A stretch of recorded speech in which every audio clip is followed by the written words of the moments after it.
What's the crack, everybody? What's the crack? It's your boy Terry Yak. One sec, let me get everything set up. I'm ready to go. Yeah, I'm kind of running behind. We're back. We're not back at it again. We're back with a special episode today. We're going to be doing a little interview with re-examination over Ireland. Also, let me introduce chat before we get in. So we got Half Full Game. Welcome in, sir. We got Blue Act with guitar. We also got Damage as well. Welcome in, welcome in. We got Shante, sure up you take, and we got Danny as well. Appreciate you all. Gay equals happy. Yeah, of course. Wink, wink, nudge, nudge. And also, let me play the clips. Thank you very much. Easy for the raid. Oh, do not come. Do not come. I'm gonna come.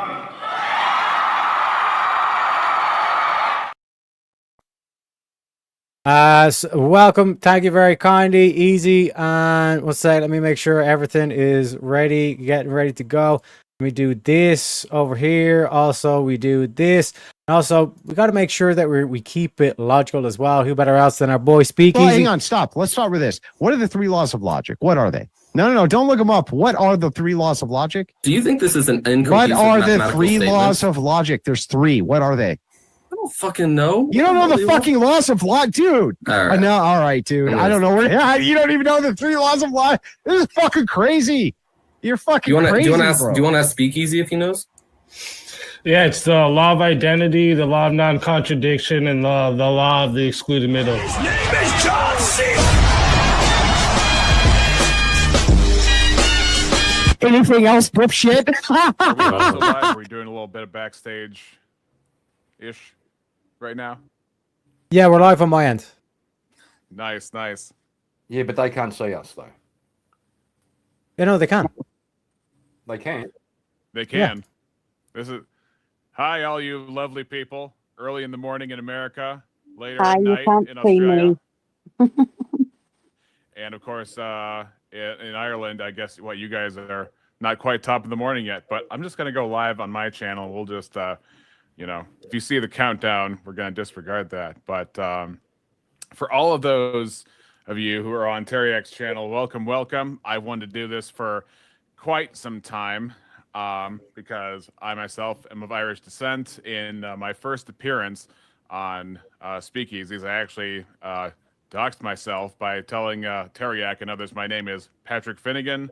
It's about as Irish as it gets without an O, Mick, or a Mac. So I feel some kind of affinity for Ireland, even though I've never been there myself, never seen it. It's not rational. If you told me tomorrow that actually, Patrick, you're German, I would still feel an affinity for Ireland. Makes no sense, but at the same time, you're definitely Irish with Finnegan. Yes. Finnegan's pub, very, very famous in Ireland, isn't that right, Tariak? True that. It's a brand name. Brand recognition, baby. Yeah. Not to mention Finnegan's Wake by James Joyce. But enough about that. So, and Finnegan's pub was in The Quiet Man. I've been to it. I actually bought the wee mural and I have it on my wall. I put it in a picture and put it on my wall. So yeah, I wonder, do women take pictures of themselves slapping their men in front of Finnegan's pub in honor of the Quiet Man? Probably not. I haven't heard that. No, just a thought. It's probably meme culture, but we'll get to that at some point. All right, ladies and gentlemen, for those of you on the re-examine. Oh yes, Kieran. Sorry, Ray. I think someone in chat's saying your volume might be a little low compared to ours. Ooh. Yep. Okay. Interesting. Hold on a second. And I think I fucked up the layout because I was pressing buttons. I was trying to make a full screen on my end. Are you? Interesting. So, are you saying that from Teriak's end? Or are you saying that from your end, Kieran? Are you saying that from my end? I can hear it as well here in the studio. And then I saw someone in Teriak's chat mention that your mic's a bit low, and I already thought it was. Yeah. Interesting. All right. Let me check up on that. To me, you sound loud, but maybe it's because I'm on my phone. I don't think it's insurmountable. I think it's not that bad. How's this? The same. Very interesting. Okay. See, he's Irish. He's Irish, definitely. Yep. Oh, Like I said, we have a Tylenol problem in Ireland. It is what it is. huh. Microphone. I got the right microphone set. Interesting. I don't know what Teriak's doing on his stream. If I can. Doing your mom. I'm just chilling. Well, I just chilling. have the other phone here. I'm watching chat, just Terrier. Huh. So I am. I've never had that complaint before. But Teriak, most times, I haven't really changed my settings much, but most times we've been on like speakeasy or something like that, and then there's no problem, right? You can hear me just fine. Yeah, there's more feedback. I think it's all okay, mate. Yeah, I think there was like a tiny bit of echo, but I think it's fine. Yeah, well, so we're good to go. Okay, let me turn down my audio from my headset. That's probably part of it. Is that better? Just sounds fine. Yeah, I think. Well, I'm To me, yeah, I think it's fine. just my stream. So what I'm going to do is I'm just going to share your video on YouTube. Do you get what I'm saying? Okay, sure. You let me know when you're set up, and then we can be underway. Beautiful. So, Kieran, you watching the World Cup, or are you straight? What's a World Cup? There you go. On YouTube. You get what I'm saying? Okay, sure. You let me know when you're set up, and then we can be underway. Beautiful. Okay, so Kieran, I you watching the World Cup, or are you straight? What's a World Cup? That's the right answer. I get football. Shazzy, are you more of a rugby person? Okay, so I think I'm more a darts person. I'd rather play darts than Mike bowling. Irwin? Yeah, definitely. It's a good Ter- few Irish players too. Teriak, you were saying? no, I think I have it set up now, so there might be a bit delay because like I said, I'm doing it from the YouTube. No, I think I have it set up now, so there might be a bit delay because like I said, I'm doing it from the YouTube. Man. Okay. This is what. Okay. Yeah. Interesting. This is why I want to do a bit of a test beforehand. Let me see if I can find real quick a mic setting because. Good, mate. I think we're good to go. To tell you the truth. Got it. Okay. That sounds good. Yeah. I'm bit output volume. Da, da, da. Okay. Oh, that's output. Never mind. All right, ladies and gentlemen, thank you for joining us. This is the Four Leaf Convo a la re-examination show. I would like to thank Shazzy Bear, Kieran Markin, and Teriak for joining me for this roundtable discussion about all things Ireland. As I've said before in this stream, I do have an affinity for the place I've never been to, but I'm told that my ancestry is from. So I would like to first welcome Shazzy Bear, Queen of the Chat, and Sage of the Emerald Isle. Thank you for coming. I would like to also thank... Good morning. I should probably give people a chance to say hello. I'd also like to thank the turncoat expat who turned and ran, Kieran Markin. And then, unfortunately, we couldn't get Jacksepticeye. He couldn't make it, so you'll have to be satisfied with Teriak. Timu Jacksepticeye. All right. So, in the news, as has been told in weeks past, there have been riots in Belfast, and I've been living under a rock. I've done a little bit of research on it, but there had been a stabbing, and people have had a reaction to it. So, in your guys' understanding, what has happened in Belfast to reach such a level? Too many Muslims. See, there's my speech coming in. There'll be words I can't say. Too many Muslims walking about in their burqas. That's what the problem is. Got it. So, from my understanding, it was a Muslim man who had stabbed a 44-year-old Irishman. But yesterday or the day before, there was also another woman attacked, beaten up, and a young boy in Dublin. Okay, so it's similar to what we hear about London. There's a mass migration from the Middle East. They're usually Muslims, and they group together, and then among them there are violent ones that strike out. Now, so also, and this is happening at 3 o'clock in the morning. You know, they wait till everybody's sleeping. On the lookout, out probably looking for dogs to kill or whatever. You know, Does that happen a lot? Are they eating the cats, eating the dogs? Well, they don't like dogs, so they kill the That's true. dog.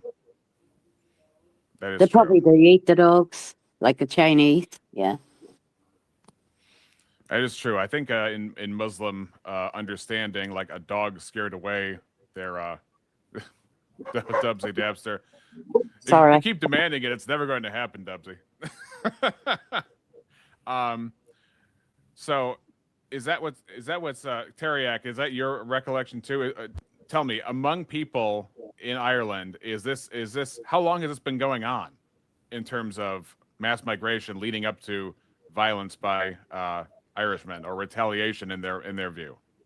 Well, it's been happening for the past couple of decades, to say the least. But one can even make the case like post World War II, like this is where the general thing has been going on.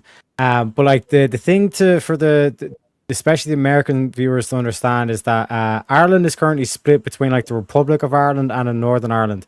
Republic Ireland is obviously like the Republic. It's a separate entity to Northern Ireland. Northern Ireland's still part of the United Kingdom or the UK. Which it consists of England, Scotland, Wales, and then the Northern Ireland. And now the British or the United Kingdom like opted out of the European Union, but because of this situation in Ireland, that it's like there's not like a full proper border between both Northern Ireland and Republican Ireland. The fact that the United Kingdom opted out of the EU, they still have this problem coming in from the EU because all you have to do is land in Ireland. The Republic being still part of the EU, and then you can just freely migrate into Northern Ireland. So that's a huge issue to it, and then vice versa as well. Despite the fact the Republic is part of the EU, we've essentially lost our sovereignty, so we can't even protect our own waters. But even the people that arrive in England can also just go to Northern Ireland and get into the EU that way. So Ireland is basically a problem state because no matter what the EU tries to do, if they come through England, then they can arrive into Republic and then get the free travel from Dublin, or vice versa. They can basically come in through the European Union, fly to Ireland, and then get into England through the northern border. So that like it's basically a massive problem now in terms of the escalating scenes that you're starting to see in Belfast. It is this whole kind of like aspect of like our government is essentially ignoring the native people in the pursuit of this, utopic vision of multiculturalism and all this kind of shit, which is basically amassed to we're now seeing attempted beheadings on the streets, and we're told to shut up, otherwise you're a far right racist. That would be anxiety inducing to live in Ireland if that's the case. You just feel like you're in an open air. But there is prison because you can leave, but it feels like this is my home, this is my culture, and all that stuff. It's got nothing to do with race, obviously, but it has to do with what you hold dear and the kinds of things that you're losing because an entire unassimilated population from different cultures all around the world is coming in and breaking all that up. And go ahead, there is a good point to this.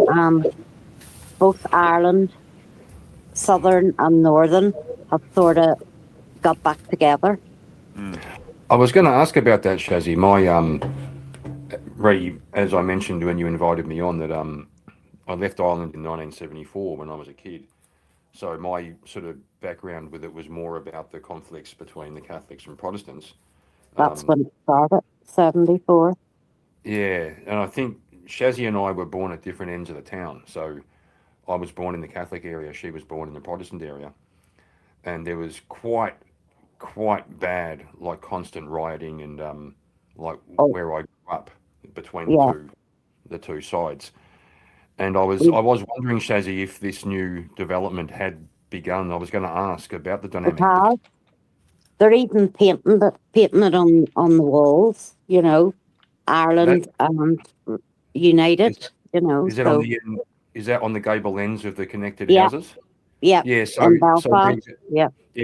re-examination. There's a lot of joined houses in Belfast. There's like rows of just walls dividing the houses, and on the ends there would be murals. So in the Catholic region, there would be images of maybe Bobby Sands. He was a freedom fighter, a hunger striker. Yeah, and then in the Protestant areas there would be murals of the UDF, the Ulster Defence Force, etc. Red Hand Ulster, yeah. Yeah. So there was a real divide between the two in Belfast, and I was curious, Shazzy, and it's interesting to hear that that's becoming like a common enemy now. It seems. Yeah, that's one thing. It's brought us. I think it's brought everybody closer together. You know, we don't care whether we're Protestant or Catholic anymore. We're just Irish. Just Irish. Yeah. It's interesting also, Reed, just for a bit of a background there. When we say Protestant and Irish, and correct me if I'm wrong, Shazzy, generally the Protestants are okay with Northern Ireland being a British territory, and Unionists.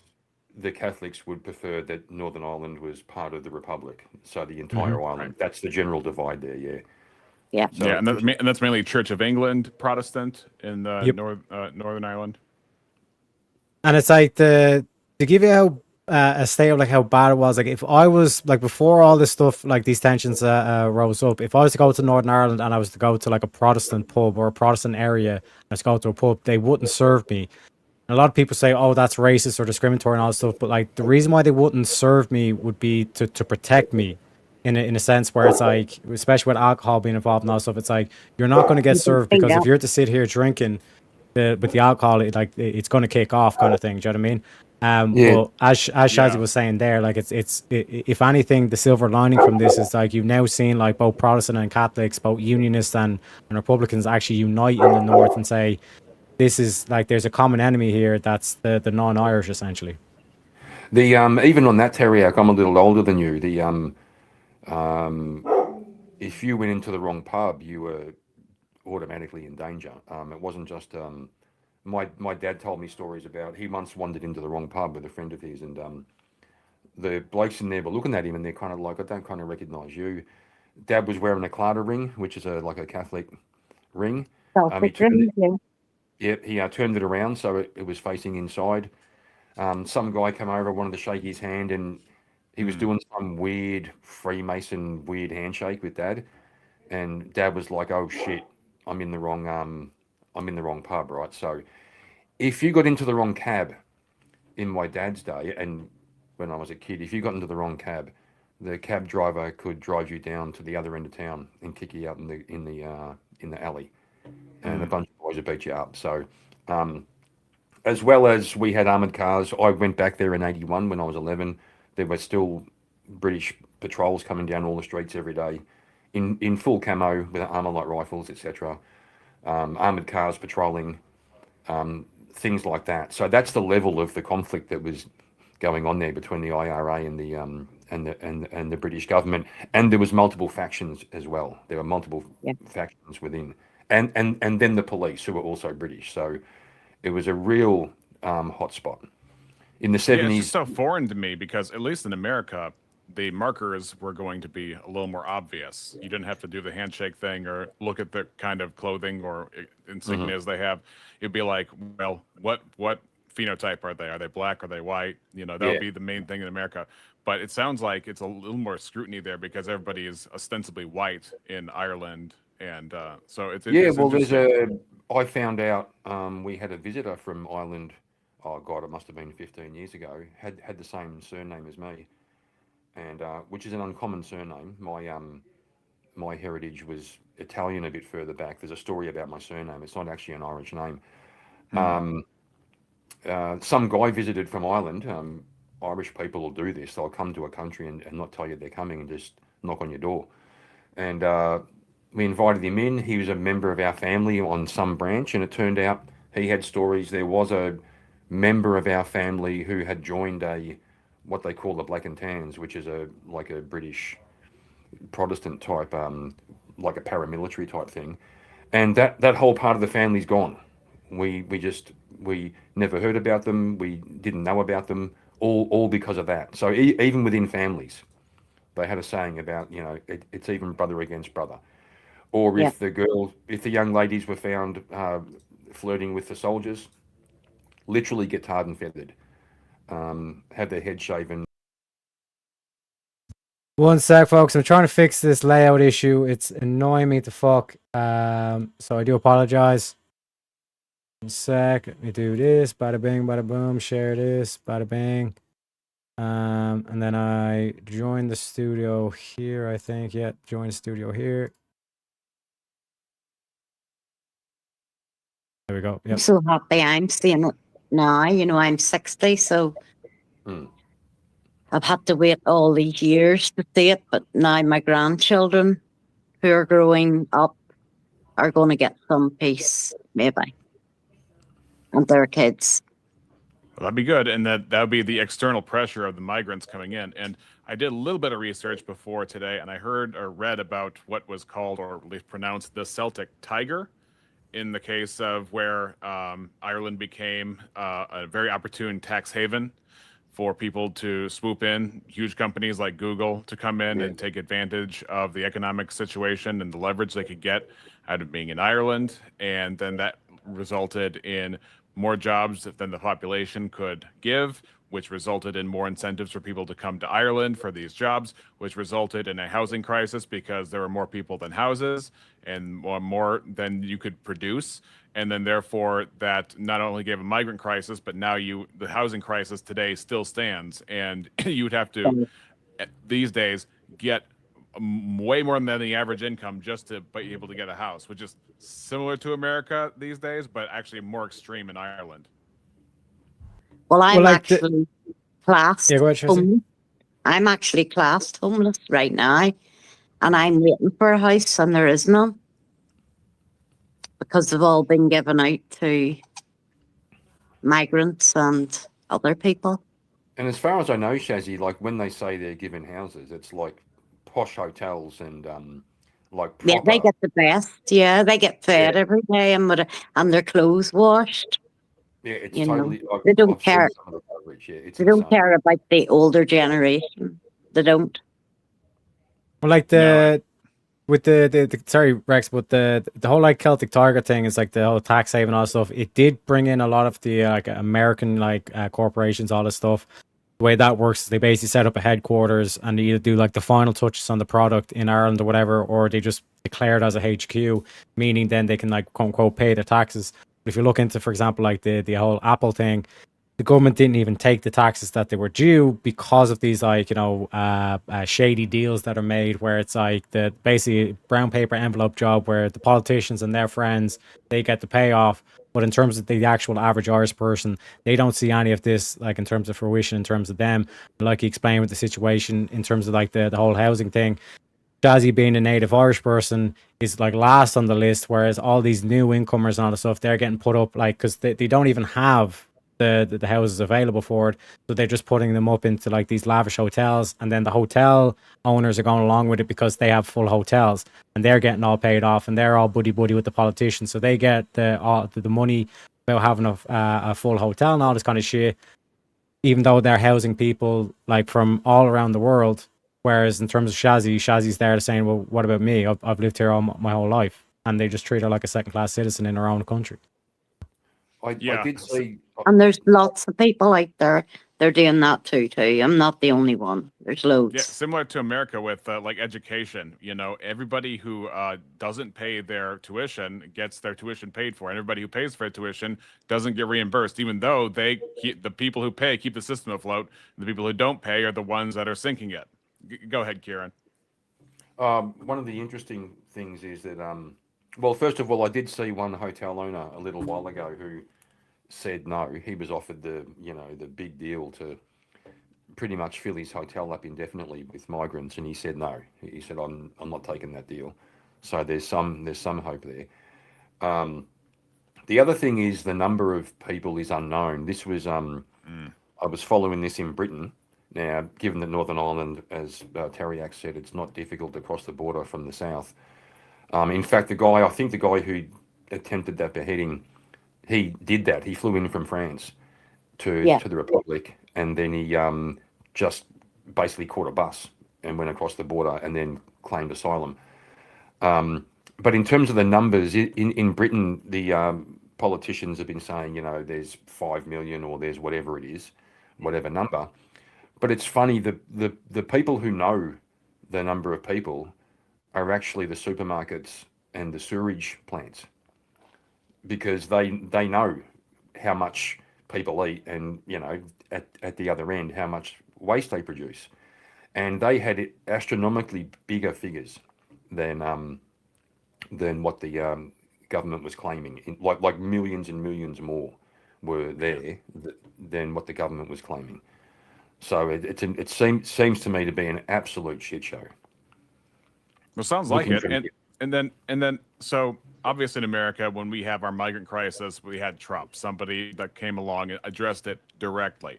Is there any one or a few central figures in Ireland that are politicians saying this is enough, follow me, we're going to get this fixed? Or is it just kind of a moot point because the EU has everybody on a string?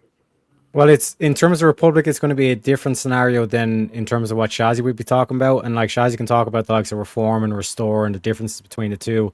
But in terms of the Republic, and you're starting to see this across like the EU in general, you're starting to see the rise of nationalist parties. But they're all like in Ireland specifically.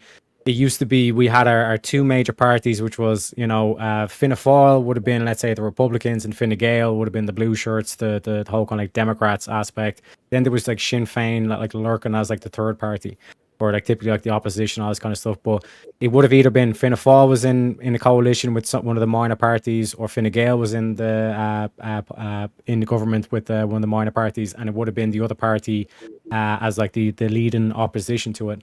Now it's at a stage where Fine Gael and Fianna Fáil they came together for a coalition, and they're like the former government, and Sinn Féin is the opposition. But essentially, all three parties are all doing the whole multiculturalism thing and all this kind of shit. So in terms of Ireland, like we are like, think of like 20 years before Trump was even a thing, like 1996. That's where we're at in terms of like trying to build up nationalist parties and all this kind of thing. But at least in Britain, and Chaz, you can kind of speak more about the politics in terms of Britain. They have like reform is like the main one that's trying to get on top of this. But even reform has basically bent the knee to a lot of like the Muslims and immigration, all this kind of thing. Whereas restore, Rupert Lowe is the only one who's actually saying death penalty should be the thing for these Rotherham gangs and these grape gang scandal, all this stuff, rather than just deport them, because they play on this whole thing of like, well, okay, yeah, the illegal immigrants, they've now recognized that the illegal immigrants are the problem, but it's not just the illegal immigrants, because many of these refugees are just economic migrants that are falsely claiming refugee status. And I posted a link in the back if you want to pull up that clip. Like that's an example of basically a Nigerian chap, and he's claiming that he's being persecuted in his home country for being gay, so that's why he's over in Ireland.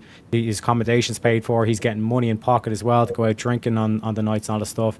And then they ask him, it's like, well, do you have any family at home? And he goes, yeah, my wife and kids are at home. So this dude's gay, he's fled to Ireland because being like, you'd be killed if you were gay in Nigeria. Then he has a wife and kids back in Nigeria. You know what I mean? It literally, it makes no sense in terms of, yeah, that's the video there. So just listen to this. Okay, so you're fleeing war. Excuse me? Are you fleeing war? Yeah, prosecution. Prosecution? Yeah. Where? Nigeria. There's war in Nigeria? No, it's a sexuality thing. Sexuality? Yeah. Sorry, I don't understand. Where I come from, if you are bisexual or homosexual, you get killed. So you're gay? Yeah, you have to take off. Yes. And how are you finding Letterkenny? Are you settling in well? Oh, lovely. Okay. Are you working? Not yet. Still looking for it. Okay. And where are you staying? It's just beside the Gettigans over there. And all paid for? All sorted by the government? Government, yes. Great government. Fantastic. This is the land of Tien and Og. 1,000 welcomes. Yes, Kukulin said come and we're here. And you're out on a Saturday night? Oh, but of course, we're going to have fun out there. You're happy in Ireland? This is airing. And have you got family at home? Oh, yes, I do. So what have you got at home? And my wife and 2 kids, 2 sons. Wait, what? Fuck. My wife and 2 kids at home. And now here's the problem. Like they'll say, like they'll now say, oh, the illegal immigrants, we need to stop the illegal immigrants. But that cunt is a legal refugee. He's falsely claiming refugee status. Because how can you be gay and have a wife and kids at home? Now it just becomes, how are you gay? That's the next question. Why are you gay? Who says I'm gay? You are gay. You just said you are gay. Your kids said you're gay. Yeah, they think they can come over here and get away with it, but they won't over here. They won't over here because people will turn nasty. Unbelievable. And here's the thing. I understand because, as we all know, nationalist parties can turn very nasty very quickly once they get in power, because it could be like a whole nativist thing where it goes further than national security, cultural protection, all these kind of things. But at the same time, you have to have a country, and you don't have a country if you don't have a shared culture and a shared value set. What you have is a conflict brewing, which would be an internal war at some point, if we're just going to be frank about it. If we're just going to be realistic. I've heard it put this way when it comes to like open borders. I heard this argument being made about the USA that if you don't have borders, then logically, if someone wants to come to the country, what country are they coming to? Right. Right. They're coming to an Without open that- pocket that the EU likes to put people in because that's. But Well, now also instead of wanting borders between Catholics and Protestants, we want borders so none of these get in. You know. I think I lost my train of thought there. I was on to about the borders. It'll come back to me. What country are you going to is what you're getting at. So if you just have a place without borders and people are going there, where are they going? That's where you were thinking about. Yeah, I was going to tangent a little bit. We were talking about like the demonstrations and stuff. Something that Jordan Peterson, I think, he kind of warned. He said the left will play identity politics, and he said you want to be careful because the right will play it better. If the right decide to play that game, they'll play it better than you, which means worse, right? So correct, morally worse. And then I've noticed the British media and particularly the politicians. I saw the Unite the Kingdom rallies in England and I think in Ireland as well. Tons and tons of English flags and the Union Jack and all of that. Mums and dads, grandparents, you name it, and thousands upon thousands of people. And the government the politicians were describing, right-wing fascists who are out there, doing these protests. And they had, the police were actually protecting the counter-protesters who were, so basically there were people counter-protesting against the, what's now called the Patriots. And the cops were on the other side. There was a lady, her daughter was stabbed with a screwdriver. She was out there and she was attacked and knocked over. So I've noticed by migrants or by libs? Libs.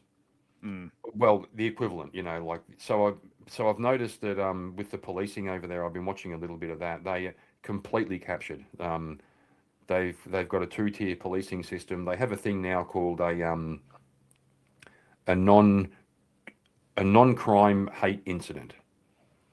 So so it does go on to your record, which means you posted something on Facebook and somebody got offended and called the police, and the police. That just sounds like a school demerit. It sounds kiddish almost. But it's an actual record, like it goes on the record. So it's a non-crime. That's no freedom of speech here. You're not allowed. Yeah, that's what I was. Yeah, Shazzy, I've been noticing that, especially someone like Lawrence Fox. He's been at the forefront in Britain about that. Yeah. He's an ex-actor who they tried to cancel. Yeah, Lawrence Fox. And there's another guy, I forget his name, starting the Good Law Project or the Bad Law Project, where they're trying to address these freedom of speech issues. But again, Shazzy and Teriak, the UK doesn't have the same kind of free speech laws that America has. No, we don't. We're very strict. That's why you can see people like people getting arrested, like Tommy Robson. Yeah, I was thinking of him, yeah. Well, there's him, and the classic example is in Scotland, actually, if you guys remember Count Dankula from, 10 years ago? Yeah. The funny thing with him was he the main contention with that case was that the judge effectively ruled that the context of words didn't matter. So his defense was it was a joke, and the judge said no, that it's the words, the context doesn't matter. Out the front, a reporter tried to bait Dankula after he was fined or whatever, and the reporter used the words that he used and said, like, you know, and Dankula said, like, you realise you've just broken the law because the context doesn't matter. But the reporter wasn't arrested. Of course not, because context matters. You know, I think the courts. Sorry, Shazzy. I think the courts, even the judges, there's a political aspect there. Like, it's not like American system where there's like the Constitution is the head. If I'm incorrect, there's still the sense, and maybe Teriak, you'd be better, or Shazzy, to speak on it, where you still have this, like, you don't want to offend the crown. Yeah. Right. So it's not actually rule of law at the end of the day. It's rule of people. It's respect. Yeah, when you're brought up with your morals and whatever from the church, you know, you try and stick to them. But it never works out like that. Like, I've seen me try and send a super chat with saying a word that everybody else can say, but they don't let me send it. They don't let me send the super chat. It's happened so many times when I've said, like, the R word or bitch, but I don't say bitch. I said bish. They don't let me say that now, even in super chats. And it does kind of like raise the question of, like, are they actively trying to spark this? Do you know what I mean? Because at what point, like just to imagine the scenes, like, I have the video, but again, I won't send it because it's like I've shown it my thing, but because I don't get that many viewers, I can get away with it. But like I can show you the video of this dude, like, attempting to behead this other dude, and they're more interested in terms of the backlash or the offense that might come on a brown person or a Muslim or a Sheikh than actually an attempted beheading on their streets. About the woman who pretended to be beheading herself, and she was Nigerian. I sent you that one, Teriak. Yep. The next day. There's a Nigerian woman who, like, the very next day, she went on the street. She realized she was being filmed, and then she goes and she starts, like, simulating the attack, and then starts cheering and all this kind of stuff. So it's like, in terms of, like, trying to incite this, it's like it's literally going, like, above and beyond to punish your own people. And if you dare say, just even to say something back, the perceived offense is more, and like, this kind of like is encapsulated fully in terms of, like, the Henry Novak thing, that the mere accusation of racism is more important to the police than the actual accusation of a stabbing. Racism is more of a threat than a stabbing. You just say the magic word, and then you can inflict the police on whoever. Well, he actually got arrested. Thank God. Have you seen the Nowak case at all? Like, have you seen what happened there? No. So this guy, Nowak, he's got no criminal record. He's a young fella walking down the street. There's a Sikh, and the Sikhs are allowed to carry a ceremonial knife as part of their religion. In Britain, people can't carry knives, the same as here in Australia. This is a blade this long, like about that long. That's not a knife. Sorry, I couldn't resist. That's a knife. It's a ceremonial knife. Now, we don't know what the actual interaction was, but from all accounts, it wasn't Nowak, the white guy who instigated it. He ended up being stabbed in the chest or the abdomen a number of times. He's lying on the ground bleeding out. The police turn up. The Sikh said he accused me, like he knocked my turban off or something, and he made racist slurs. The cops got down and they're handcuffing Nowak while he's lying in a pool of his own blood, and he died there while they were doing that. Wow. While they were doing that. Yeah, that's right. So it is that fear of appearing racist that seems to be. And then I saw a commentator speaking about it. They said, look at the Hampshire police, look at their policies, and as one example, because it's one that he knew, and it's written right in there. Yeah, it's but we've been really dealing with called a racist for so many years here in Ireland. You know, if you say anything against a Catholic or vice versa, you're a racist. Yeah, I've heard that. That's just an abuse of the term and it just ends up weakening it, and then people just don't regard it, and then people just, Yeah. unfortunately, the effect of that is to just remove your own personal guardrails from actual racism because it has been abused so long. Now, that's not the right response. We shouldn't be racist, but the whole point here is the native population is being abused in terms of their own government selling out their own tax dollars, which comes from their money, which comes from their production, in order to unjustly displace them. And the displacing it it's not a blood and soil kind of thing. It's just the basic rights of citizenry of any state kind of thing. Yeah. So, I mean, we can talk about the migrant stuff for a long time, just because it affects, different Western countries for different reasons, especially from the left. But one of the things that I've never done actually is visit We'll be going to Ireland. Australia next.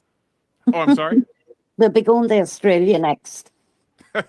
Well, actually, just to round off that comment before you switch gears there, Ree. In Australia, we used to have a thing. I don't know if it was officially called or if it was just dubbed the White Australia policy, where this would have been back in the 60s and 70s. My parents brought me to Australia actually under that policy. There were incentives to bring over migrants. My dad took a demotion at work so that he could be in the right labour force to apply to come here.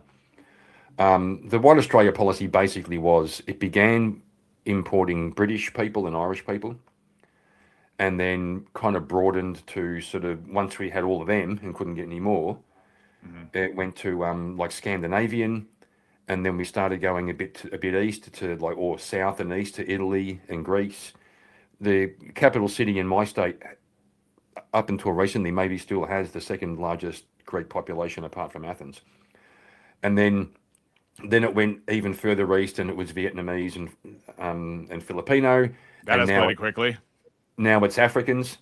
And the policy gets accused of being racist because it tried to get as many, it focused on white people, right? But it wasn't white people. That's a correlation between the cultures that happen to that would assimilate well, the people with similar values coming from a similar political system. The political system here in Australia is based off the British Westminster system. Right. Similar value. There happens to be a correlation between that and race. Commonwealth and it just kept like.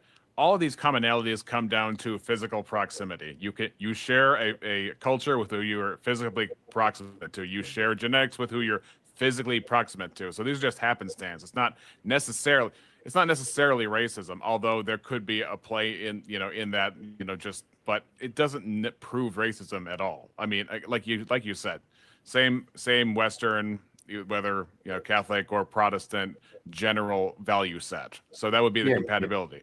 But like you said, when you start grabbing people from all over the place because you don't want to be accused of being racist, well, then you've kind of lost the plot as far as, if you need more citizens, where do you get them? Where there's going to be social cohesion at the end of the day.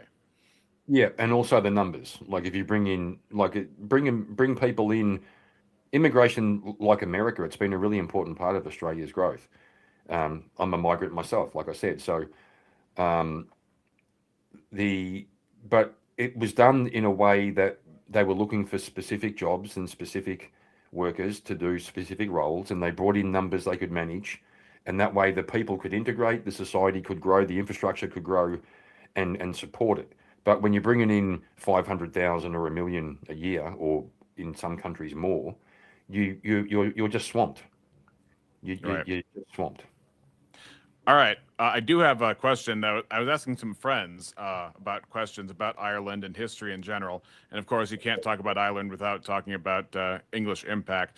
And one of my friends was asking, he has a question about what they know about the life and execution of Roger Casement, a Brit setting up the Irish for pursuing independence. Does anybody have any comments on Roger Casement and his history? I'm not personally familiar with it. I'm not either. No. I don't know about Roger Casement, but like I do have a bit in terms of like the history of like how like Ireland came to be. and all that kind of stuff, because when we're talking about like what would delineate, let's say, an Englishman from an Irishman, like an Englishman would be like typically from like the Anglo-Saxon, you know what I mean, like from the Anglo-Normans, that goes back to like, you know, the 1100s essentially, and all this kind of stuff. Whereas like both the Irish and the Scottish would be more of Celtic or Gaelic ancestry, but it still is that kind of amalgamation between like the Vikings, the Norse, like Germanic, yeah, and all that kind of stuff. Do you know what I mean? Welsh as well is would be typically like the Welsh language would be in terms of like the Gaelic and all this kind of stuff. How the Republic came to be was basically from like I think like 1700s or 1800s onwards. There was this big push for like Ireland to have its own independence and have its own say, and then basically it culminated with like the Easter Rising essentially in 1916. Michael Collins. Michael Collins and Eamon de Valera. And essentially what happened was, it was basically, and this was kind of like in the build up to World War II, where like England, the Irish knew that like the English, like their main attention was in terms of like what was going on with Germany and all this kind of stuff. That's when we were like, this is our chance, boys. And then they basically led this rebellion. Think of it like a January 6th, but like much more violent in terms of like actually taking control of the capital, all this kind of stuff. And it was the location was the GPO, the General Post Office. Now it was a failed attempt, and basically all the leaders were lined up and they were all executed, except for one, Eamon de Valera. And to the point where they execute these leaders, there was a guy called James Connolly, and he had already sustained enough injuries that he was going to die in the next coming days anyway. He couldn't even stand up, and they basically they strapped him to a chair and they execute him anyway, firing squad. But they couldn't execute Eamon de Valera because he was born in America. He had an American passport. So the British were like, if we execute him, then all of a sudden we're going to have America on our back and all this kind of stuff. So they let him go free. But then he had his like protege, Michael Collins, who wasn't a leader in terms of the 1916. But he ended up being like the crucial figure who was kind of like the mastermind behind like undermining the British after that. And then we had our Irish War of Independence in the 1920s, essentially during the like that kind of like World War One time period. And eventually kind of went back and forth till they had the Anglo-Irish Treaty, which basically was that established the Irish Free State. And the whole kind of aspect of what fueled this with the Irish people is that we didn't want the British Parliament, very similar to the Americans, we didn't want the British Parliament being dictating the laws of the land. We wanted what was called like a home rule, like this whole aspect that we were going to dictate our own laws on our own island and all this kind of stuff.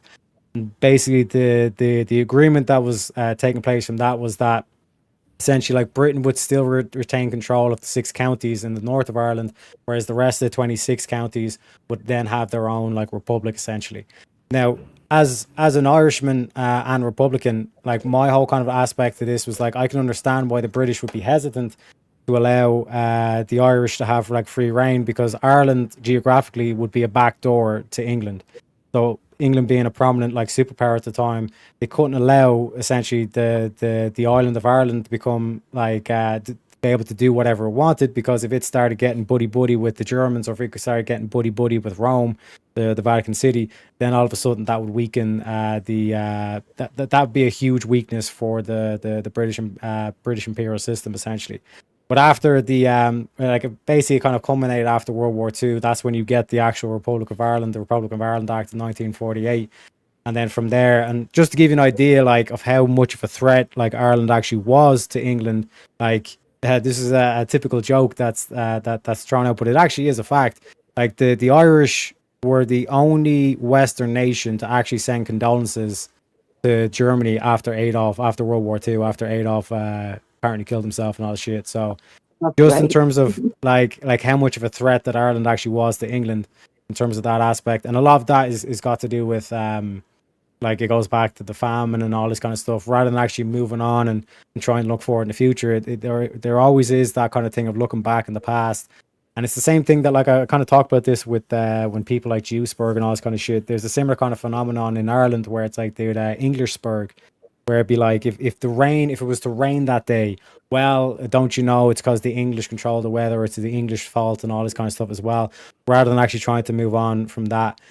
But in terms of this whole aspect, even though the Republic of Ireland Act was in 1948, then essentially you start seeing a push more so or concentration in terms of Northern Ireland, the whole like get the Brits out and all this kind of stuff. Then you have like the Troubles, which I think Shazzy, that'd be a good segue if Shazzy wanted to kind of describe the like how bad the Troubles were and all this stuff. But the IRA still wanted to push to get to 32 counties, and then essentially it culminates with the Good Friday Agreement that basically, if it is voted by the Northern Irish people that they want to break away from the Union and join the Republic, then it's up to them. They can declare a referendum on it at any point, but it's never been enacted or it's never been actually put forward. But my counter to it at this stage is, as a Northern Irish person, would you really want to join the Republic now, seeing as the Republic doesn't have any sovereignty? It's all Brussels that controls and dictates what happens in Ireland. But Shazzy, if you want to kind of talk about the Troubles.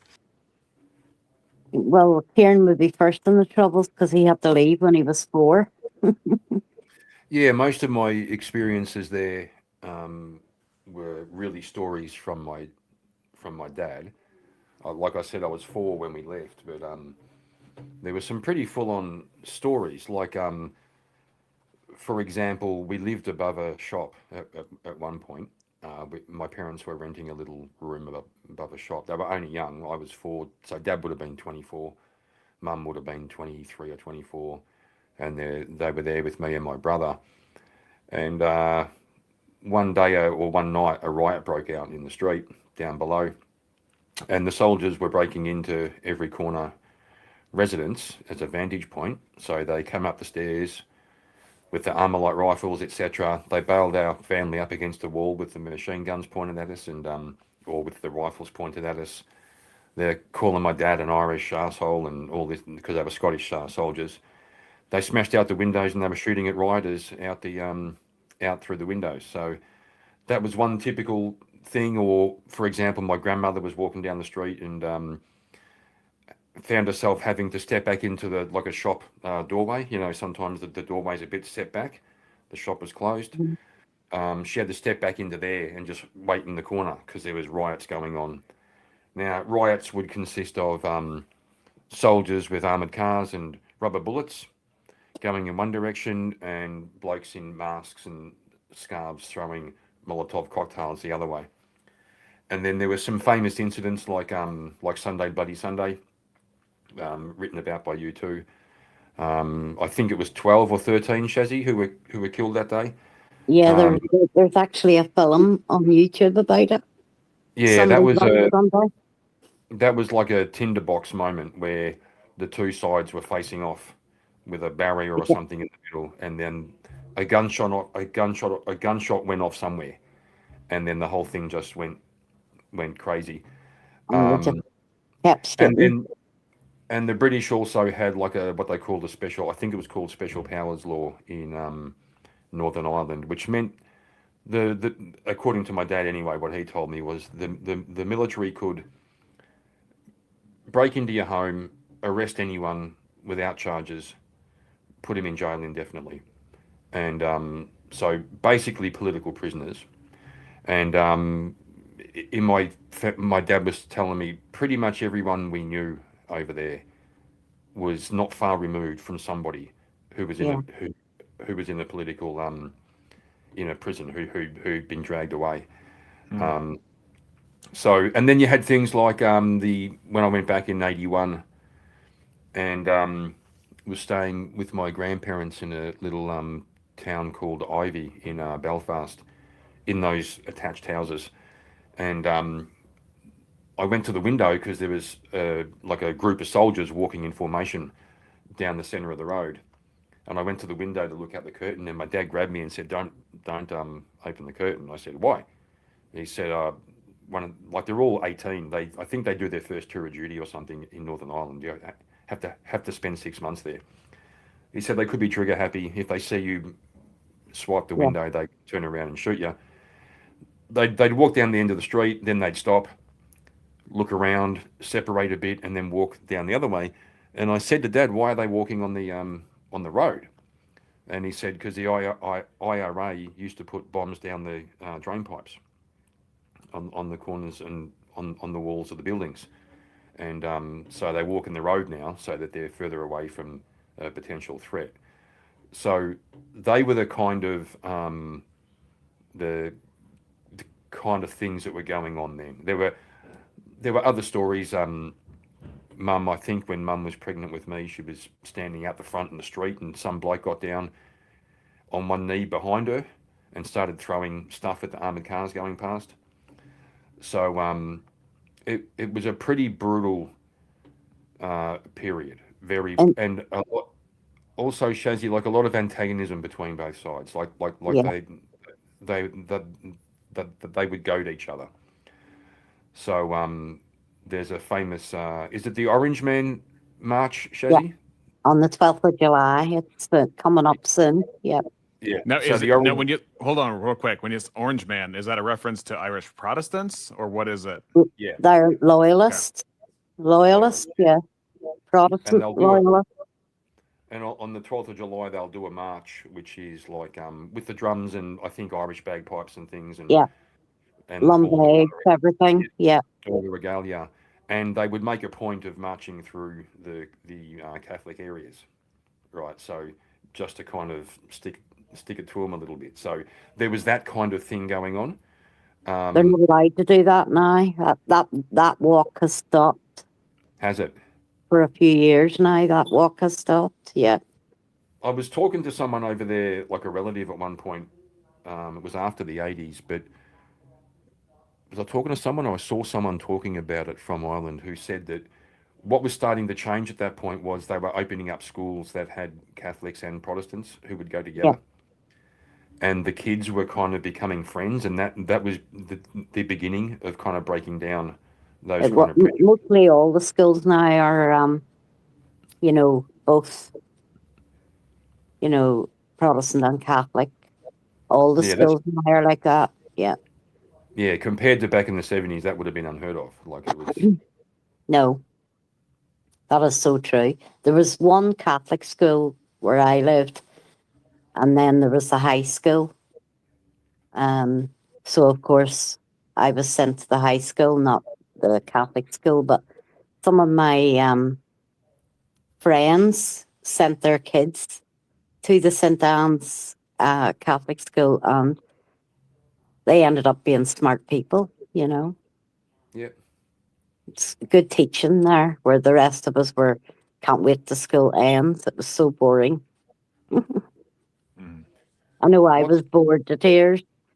Down in my area, we didn't have what Kieran had to live with. It was mostly loyalists who go on strike and don't allow you out of your home. You weren't allowed to leave. You weren't allowed to go to work. They didn't stop my dad. He just says, pay me, I have 5 kids here, pay me my wage. Other than that, fuck off. And he got in his car and drove off. Was that because they were striking? They were striking, yeah.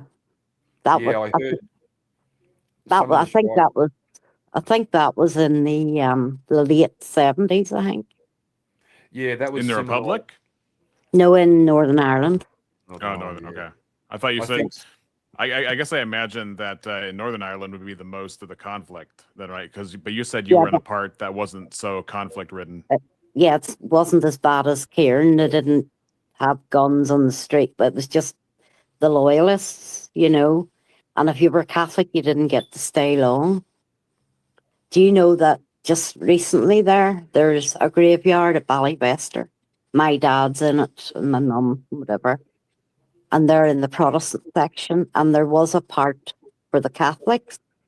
But now, because there's hardly any Catholics, the Protestants have taken that part over now. The council have given it to the Protestants. Right. That is sad. That the Catholic Church was burnt down in the 70s. By riots? By the UDA, yeah. Because I was actually out with my mum. They did it at 10:30 at night, and me and my mum and her friend were down the street, and we were actually watching the Catholic Church go on fire. And what they were scared of was because the Loyalist pub was like 3 doors away. The central pub was just, on the corner, so it nearly got on fire. Nearly backfired on them. Would you say at this point the least of Ireland's troubles has to do with the English and the division between Catholic and Protestant? Now it's come down to focused on the migrant crisis. It's the migrant crisis, but it's still England because they're part of it. They are part of it. Well, as we remember in years past, Scotland attempted a referendum to separate entirely. Has Ireland done anything quite to that scale? Yeah, that's what I would have. That's why I was bringing up the Good Friday Agreement. Part of the Good Friday Agreement is that Northern Ireland can have a referendum on that very issue of like either Northern Ireland joining with the Republic or remaining loyalist. That's part of the Good Friday Agreement. A lot of the IRA would say that like that the Good Friday Agreement was just suits coming in and just like basically undermining like their whole fight for like what they would call Irish freedom. But the reason why, especially like from my point of view, that it's like this whole thing of like trying to blame the Englishmen and all this kind of stuff for the current cause is that the Republic of Ireland, like they've shown, especially with the fact that they've just given their sovereignty to Brussels, and now they've passed a certain thing where it's like the EU Migration Pact, where it's Brussels who decides how many like immigrants and refugees Ireland has to take versus like England, and like so it's this whole thing of like the people realizing their politicians have sold them out. Like this whole kind of like divide that was. You've got the EU and you've got England. Yeah. So it's kind of one of these things where for national security it makes sense for Ireland to unify, but how does that go down? Does the Ireland unify and then they join the United Kingdom, or does Ireland unify and they remain as part of this like EU bollocksology that they've mixed together? Do you know what I mean? It's damned if you do, damned if you don't. Right, and then of course, as you've seen with England, once you leave the EU, they economically and socially punish you. Yep. It's like on the 12th of July, it's Glasgow, Scotland, black bands and whatever else come over to Northern Ireland. You don't see no English bands. It's Northern Ireland and Scotland on the 12th. Yeah. You'll always see a Scottish flag. And it is this whole thing. Sorry to cut you off, Shadi, but it is this whole thing of like where like England and like Germany, like that whole kind of like, and maybe bits of France as well, like that's the whole like Britannia and all this kind of stuff. Or Brittany. The English. Yeah, like because like the Scottish itself is like a Gaelic, like they have like that Celtic ancestry, whereas the very beautiful picture there. But the I don't know if Shazzy, are you familiar with Genesis album "Selling England by the Pound"? It's one of my favorites of all time. It reminds me of the opening line from "Dancing with the Moonlit Night." Can you tell me where my country lies? That's comes to mind. I was going to try and put my camera on because I'm going to show you the original plan map of Ireland because I have one. Hold on. While you're doing that, I'll take it off the wall if I can get it off. I couldn't find. I can't think of an Irish equivalent in terms of progressive rock. But then there's also "Misplaced Childhood" by Marillion, and the lead singer of that is Scottish. So there's, but I can't think of a whole lot of Irish concept albums that have to do with Irish patriotism. But the sentiment comes to mind with that. Abe Dinkus asks, "Do you know where the word nice originated?" And I no. Is it from Nice, French? Of course. French. Well, I can't get them off the wall. I'll have to take it and send you it because my left arm's not working. I can't get it to lift it off. Sorry about that. It's all right. But I will take a picture and send. But it shows you all the original counties of Ireland, what they were used to be called. Like Munster, and if you wanted to know all the real towns, I thought I would take a picture and I'll send it. Mr. President says it means to be ignorant. Yeah, I remember Charlie Kirk talking about that. Yeah, because it is this whole thing of like what we've conflated in modern day, especially, is that to be a nice guy means to be a good guy, right? Yeah. Which is it's completely backwards, where it's like I'd rather have, you know, good men that aren't very nice versus nice men that aren't good. And like when you're talking about good, you're talking about like moral men. And it's like this whole thing of like when they say like smoky man bad. Oh, Andrew Wilson, he smokes and he drinks. Those are immoral. No, it might be unmannerly. It might be rude. He might be rude or whatever. But in terms of like this whole dichotomy of if you believe that good things should happen to good people and bad things should happen to bad people, then good men must be capable of bad things in order to keep the bad men away or the bad men at the door. You know what I mean? And it's conflation between manners and morality and everything. Yeah, go Well, ahead. I mean, I think in that case it would be depending on what you're talking about, I think it'd be a good thing to have the capability of countering bad things, which would be in a position of defense. So I wouldn't say it's like, well, we have necessary evils of doing bad things. That's my understanding. Abe Dinkus says it's going along to get along by not being informed. Yeah, right. Mhm. So nice just means like docile, placating, domesticated, emasculated men. That's what I think of when I think of a nice guy. It's like you in a fight, you're useless. You know, when I need you, you're useless. You're nice. You know, but you're not dangerous to our enemies, which is a bad thing in general. Now, I don't know where Kieran went off to, but I did want to switch gears real quick because, as I've said before, I've not actually been to Ireland. At some point, I'd like to, but you know, vacations are not cheap these days, and especially, you know, housing is bad, but also lodging is probably not all that much better if I wanted to be a tourist there. But real switch, kind of, we'll make a transition here. So I think the Irish people culturally are known for being happy-go-lucky, and also known for being a bit temperamental socially. Would you associate? Oh, go ahead. I said definitely on that. Very, because they're mostly all red-headed people. And are you saying there's an association with red-headedness and some kind of demeanor?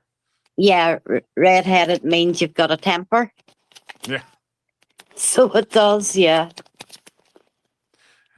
Now Teriak, I don't think he's a redhead, and I actually haven't seen him have a temper. You're more the happy-go-lucky type, I would say.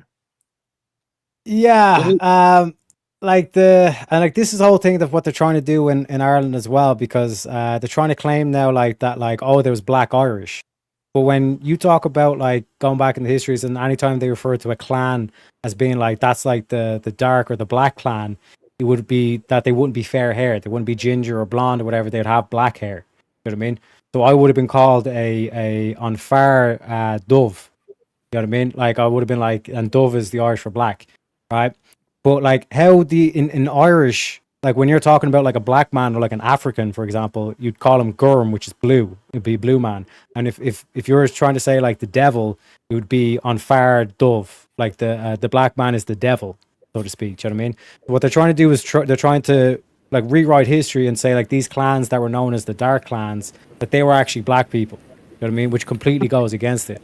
But in terms of like that mix that you're seeing between like Irish people having like the red hair, that's distinctly an Irish trait, or some sort of like Gaelic or Celtic trait, and like this goes back to the whole kind of ancestral origins, where it's like you go back to like how we get the name Caucasian, like from the Caucasus Mountains. It goes all the way back to Iran. That's why like the name Erin, the Irish name for Ireland is Erin, is basically the same thing of like as Aryan. Essentially, it goes all, and that's what the Iranians call themselves. They call themselves Aryans. You know what I mean? Whereas when you look at like the German, like think of like Germany, Poland, and like Scandinavia, like they're typically like the blonde hair, and like they have like a couple of gingers maybe sprinkled in kind of thing.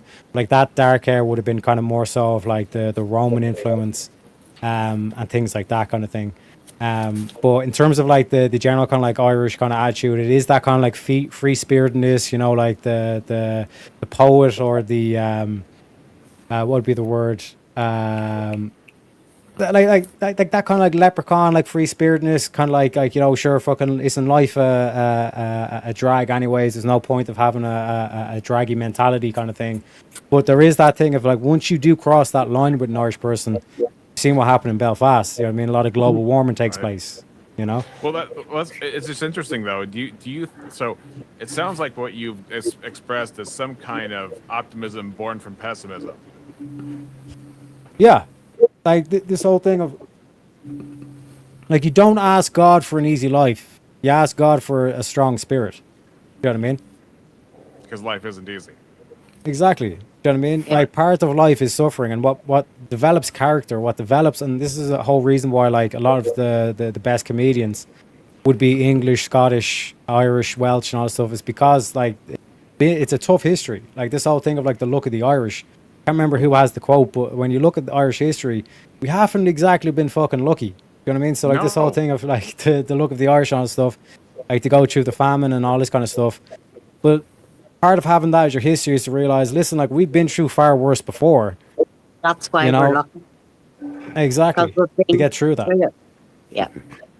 My dad told me that there was a thing. So like many invaders do, the Gaelic language was banned in Ireland, so they weren't allowed to We speak. weren't allowed to speak Gaelic.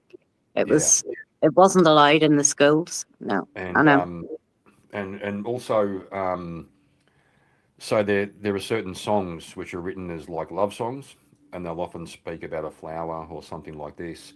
They're speaking about the country of Ireland, but it's in code, so that they couldn't speak against the crown. So they'd write sort of nationalistic songs about their own people and their own country, but they'd kind of code it as like a love song.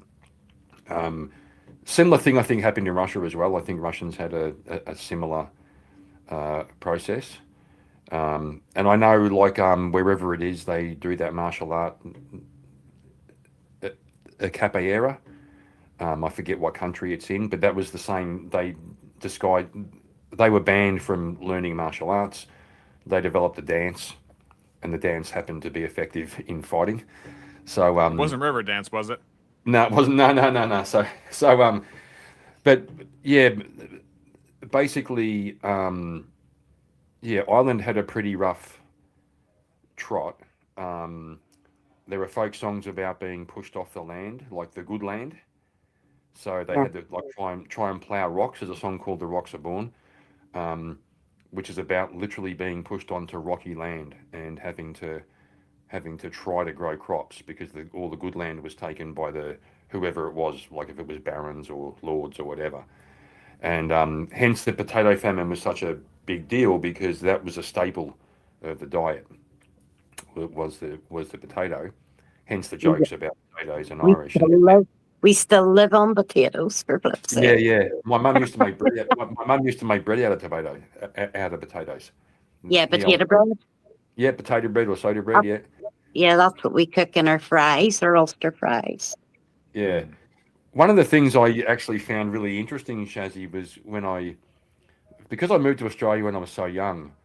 When I went to school in primary school, I didn't have any friends that I grew up with to start school. Yeah. So even though I'm white and I speak English, I copped a lot of flack about my accent when I first got here. I had a very strong Irish accent. Got a lot of flack about that. Was kind of an outsider, and I never really understood much about Irish culture and about where I came from. My parents had a few friends from the migrant hostel in a place called Springvale that had a lot of Irish and English and Belgians and Germans, and they formed a group of friends who were Catholic, Protestant. They'd all left that behind, and they had a good group of friends. And I got a little sense of the culture, but I've got to tell you, I was watching The Commitments, that movie. I love that movie.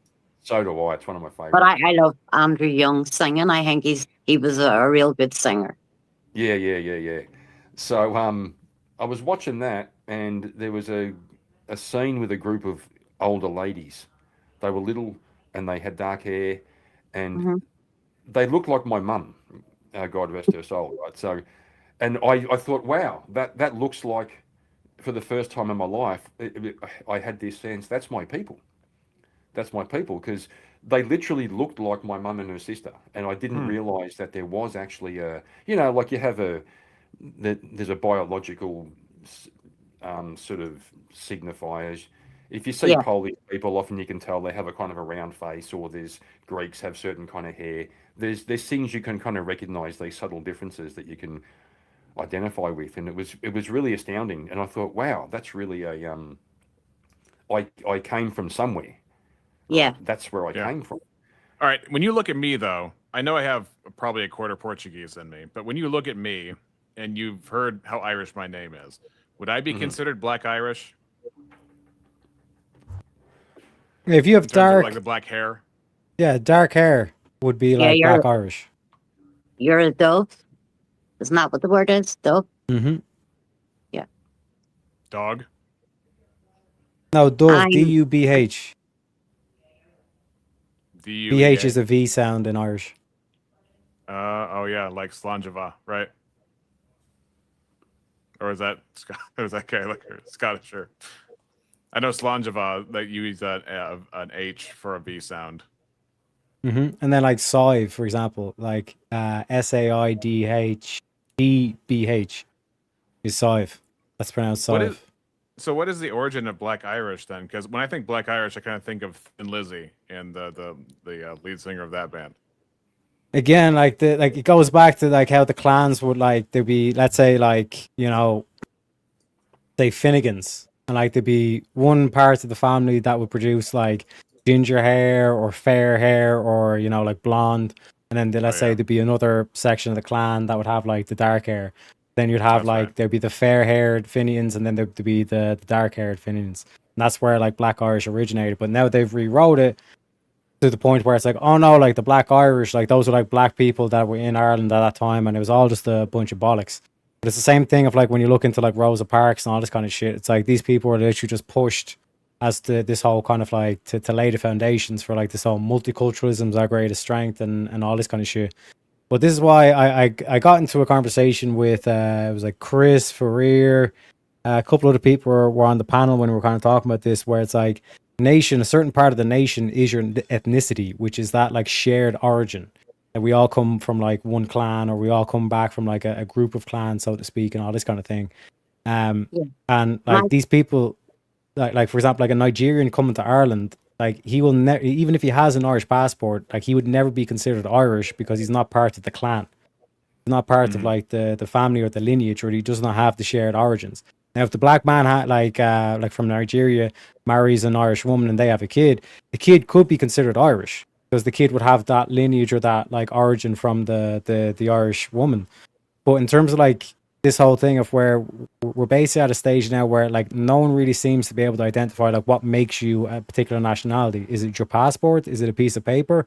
Or is it that actual aspect of your shared origins? And it seems to be like an uncomfortable conversation that people are unwilling to have, but it's going to be like now's the time for it. Otherwise, you know what I mean, we're basically going to be victims of like this left-wing ideology where, you know, multiculturalism is our greatest strength. Because otherwise you're just going to like essentially wipe out the histories, wipe out the culture, and what are we left with then? What would delineate an Irish person from an English person? It's something I noticed when I went to France. God, it must have been 10 years ago, and that would have been more. But I was visiting some of my ex-wife's when we were married. We were visiting some of her relatives in France, and we spent a weekend in Paris, and it was pretty much what you would expect. It was, you know, the buildings, we've all seen the photos, the Eiffel Tower, the Arc de Triomphe, and all the buildings. They literally do have the flower pot things on the windowsills and things like that. The cafes. They have the striped long sleeve shirts, and they're riding their big wheel bicycles, and they've got a baguette and the basket in the front. They got the little hat. The interesting thing was at the cafes, they actually they don't sit the seats facing each other. They sit them all facing the road. So you're like at a theatre.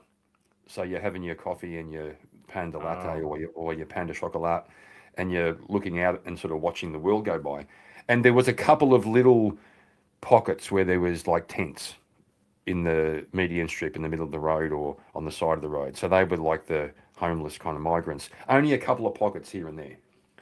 And if you look now at footage of Paris, it's unrecognisable. Okay, the buildings are the same, but it's literally unrecognizable in terms of the demographic. And I think to Teriak's point, this idea of what's a culture, I think it's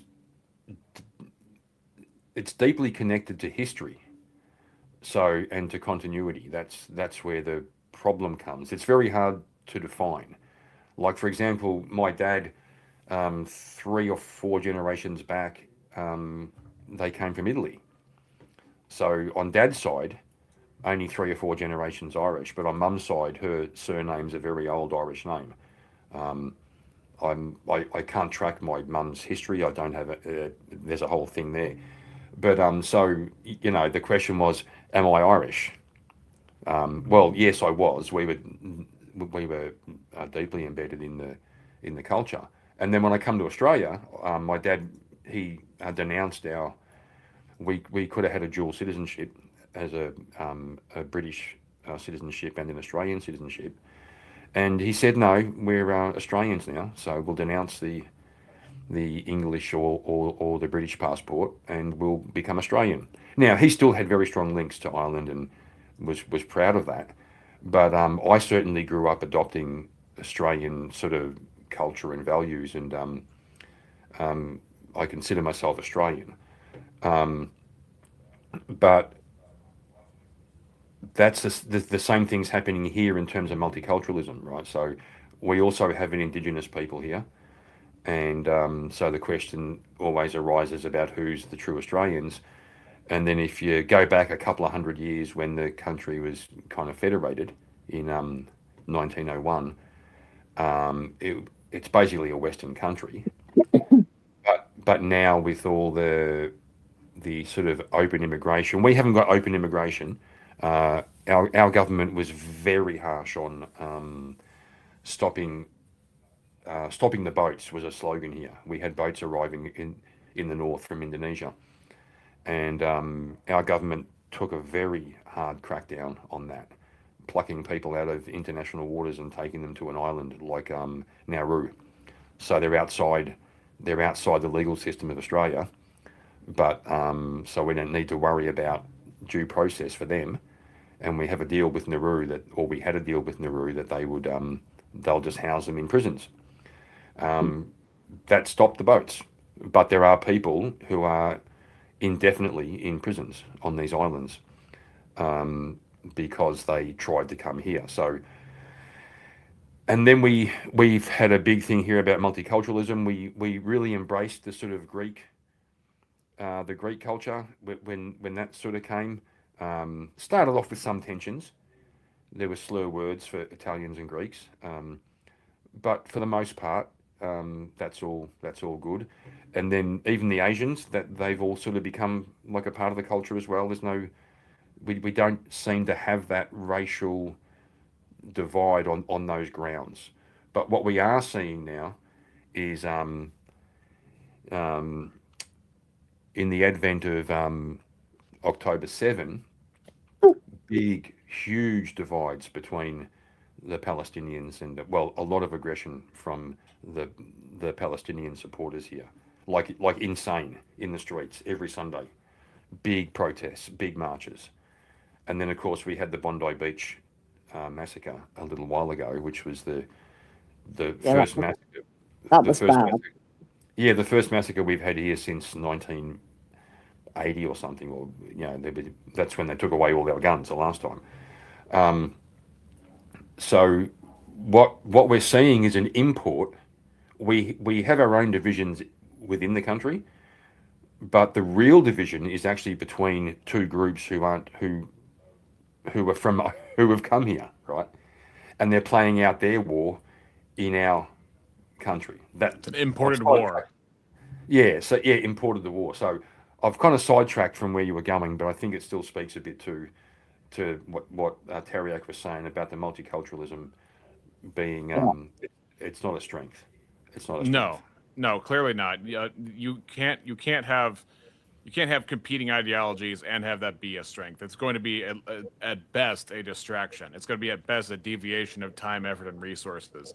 And so, by definition, it cannot be a strength. You have to have uniformity to be a strength. I mean, you don't try and like alloy steel and copper together or steel and tin together, right? Well, you can even go to a finer aspect of that. I think it's is it the Jehovah's Witnesses who don't celebrate birthdays, or they don't do Christmas or something?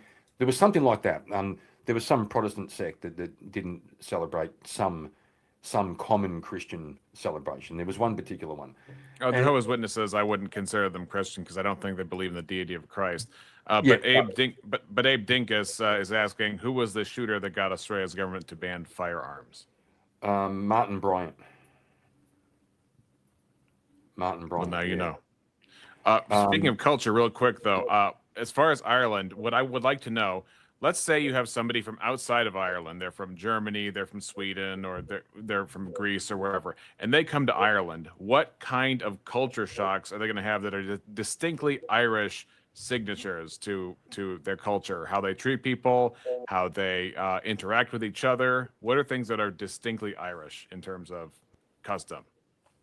Well, like from like the Germans, like we have a general thing of like taking the piss out of each other, which is like just like the whole kind of like roasting kind of like culture and all this stuff, where the Germans would be more proper. You know what I mean? That if you were to insult someone, it could never be a sign of love and all this kind of stuff. I would say like the drinking culture is a bit more kind of loosey goosey, where it's almost assumed that like, you know, like day drinking and all this kind of stuff would be you know, a regular kind of like experience. But like as far as like when it comes to like that kind of like heartland of Europe, like the northern part of Europe, like a lot of like we have like a shared kind of like ancestry, like coming from a common people, so to speak, in terms of like with Germanic or even like Scandinavian. That's why I mentioned like, for example, like the Vikings and all this kind of stuff as well. Yeah. It's basically like previous clans that kind of went different ways and stuff like that as well. But there is like a lot of kind of like shared things rather than like differences. But like just like I said, that kind of like free spirited kind of like poetic kind of like soul is typically kind of like the way of kind of like describing kind of like the Irish kind of culture. Some have strict morals, so that's you know, another thing as well. We do have strict morals in Ireland. We definitely do. Yeah, I remember being raised like conduct was everything. Like I think my grandpa on my dad's side, I think he was a telephone pole operator, telephone pole worker, and then my great grandpa was a fireman, which is also in America a traditional Irish thing, like being a police officer. Yeah, there's also a at least with my dad, I assume, and Shazzy can correct me if I'm wrong. You sort of cared what the neighbours thought. Yeah. Right. That was important. When my dad also, God rest his soul, when he and my mother got engaged, I think they were 17, and Mum had trouble at home, and was whether she was kicked out of the house or she left, and she turned up on a snowy night at my grandparents' house. So my dad's parents and the family were there. My dad was there. His fiance turns up and in the snow needs somewhere to stay, and Dad said, "Well, you can stay here." And my grandfather said, "No, you're not." And Dad said, "What do you mean?" He goes, "Well, you're engaged. You aren't married, so you aren't sharing a roof with your fiance." So they shipped her off to my aunties. I think my grandmother had 12 sisters, so they found someone to sort of to take care of that. So I had a strong sense of that growing up, and honesty. My dad was real big on that. I don't know if that's a particularly Irish thing, but yeah. And not snitching. I got in trouble at school one time, and this is I think this is actually a cultural thing. I got in trouble at school for I was in some place I shouldn't have been with a couple of mates. That's the same. Yeah. I was in a place where I shouldn't have been, and we were kind of teasing some younger kids and whatever. I forget what it was, but the school, the they complained. The coordinator came and got me, and they said, "Look, we know you were there. We know you were doing it. We know you had 2 friends with you. Who were they?" And I said, "Oh, well, I'm happy to cop my punishment, but I'm not going to be telling on my friends." And he said, "Well, call your dad." And I thought, "Yeah, call him." I said, "Call him. Yeah, I'd be happy with that." And Dad came in and they said, "Look, we want to know who these guys were." And Dad said, "Look." Dad said, "I'm Irish. I'm a union man." He said, "We don't snitch." And the coordinator said, "Well, he'll get twice the punishment." And Dad said he'll take it. So, and I was proud of that. I was happy to go because, and so that was the kind of thing that he installed in me. And I think that was a part of that culture there. And also another part was, I remember when I went back in 81, like I said, I was about 11 years old. At night, you might get visitors. They'd come down the street, and I really perceived this sense that you open the door, but yep, come in, we'll sit by the fire. You're off the street. There was almost this sense of being hospitality. out there. The hospitality, but it was also we are very hospitable. Yeah, we do. Very, very hospitable. My dad, we don't lock our doors. You can just come in. We have a thing in Australia called BYO, which is bring your own alcohol. So if I threw a barbecue or a party, the offer would be BYO. So I'll do the meat and the food and bring your own drinks. My dad, for him, that was a completely foreign concept. He said, if I'm throwing a party, I'm supplying everything. And he would have an oversupply of everything every damn time, right? And that'll be a pride of the household that we are hospitable. You come over, it's always going to be a good time. You're going to be well fed. You're going to, we're going to have fun. And we are very kind people. We are kind people. Can I just say, I've got a theory about Irish influence, at least in the South in America, because what happens, if you listen to country music, it just sounds like a different flavor of Irish folk music in terms of the fiddles and in terms of like the pacing in some ways. Obviously, country is going to be different, but you can hear the relationship between like the song structure, the story structure of both country music and Irish folk music. You can, and also on top of that, you mentioned the hospitality. The South is known for their hospitality. You mentioned roasting people in terms of showing affection. The South does that a lot. We do. Southerners do. We're terrible. We're terrible jokers. We like to play jokes on people. Yeah. Oh gosh, yeah. We are. I mean, the Irish, I think, are known for having this mischievous side. I know I've got it in terms of like, if I say this, I'll probably get this reaction in this panel or something like that. Yeah. It's like if there's a fuse, what happens if you light that fuse? That's the Irishman's question. There's a different with the music. You're correct about the relationship there, but I spend a little bit of time.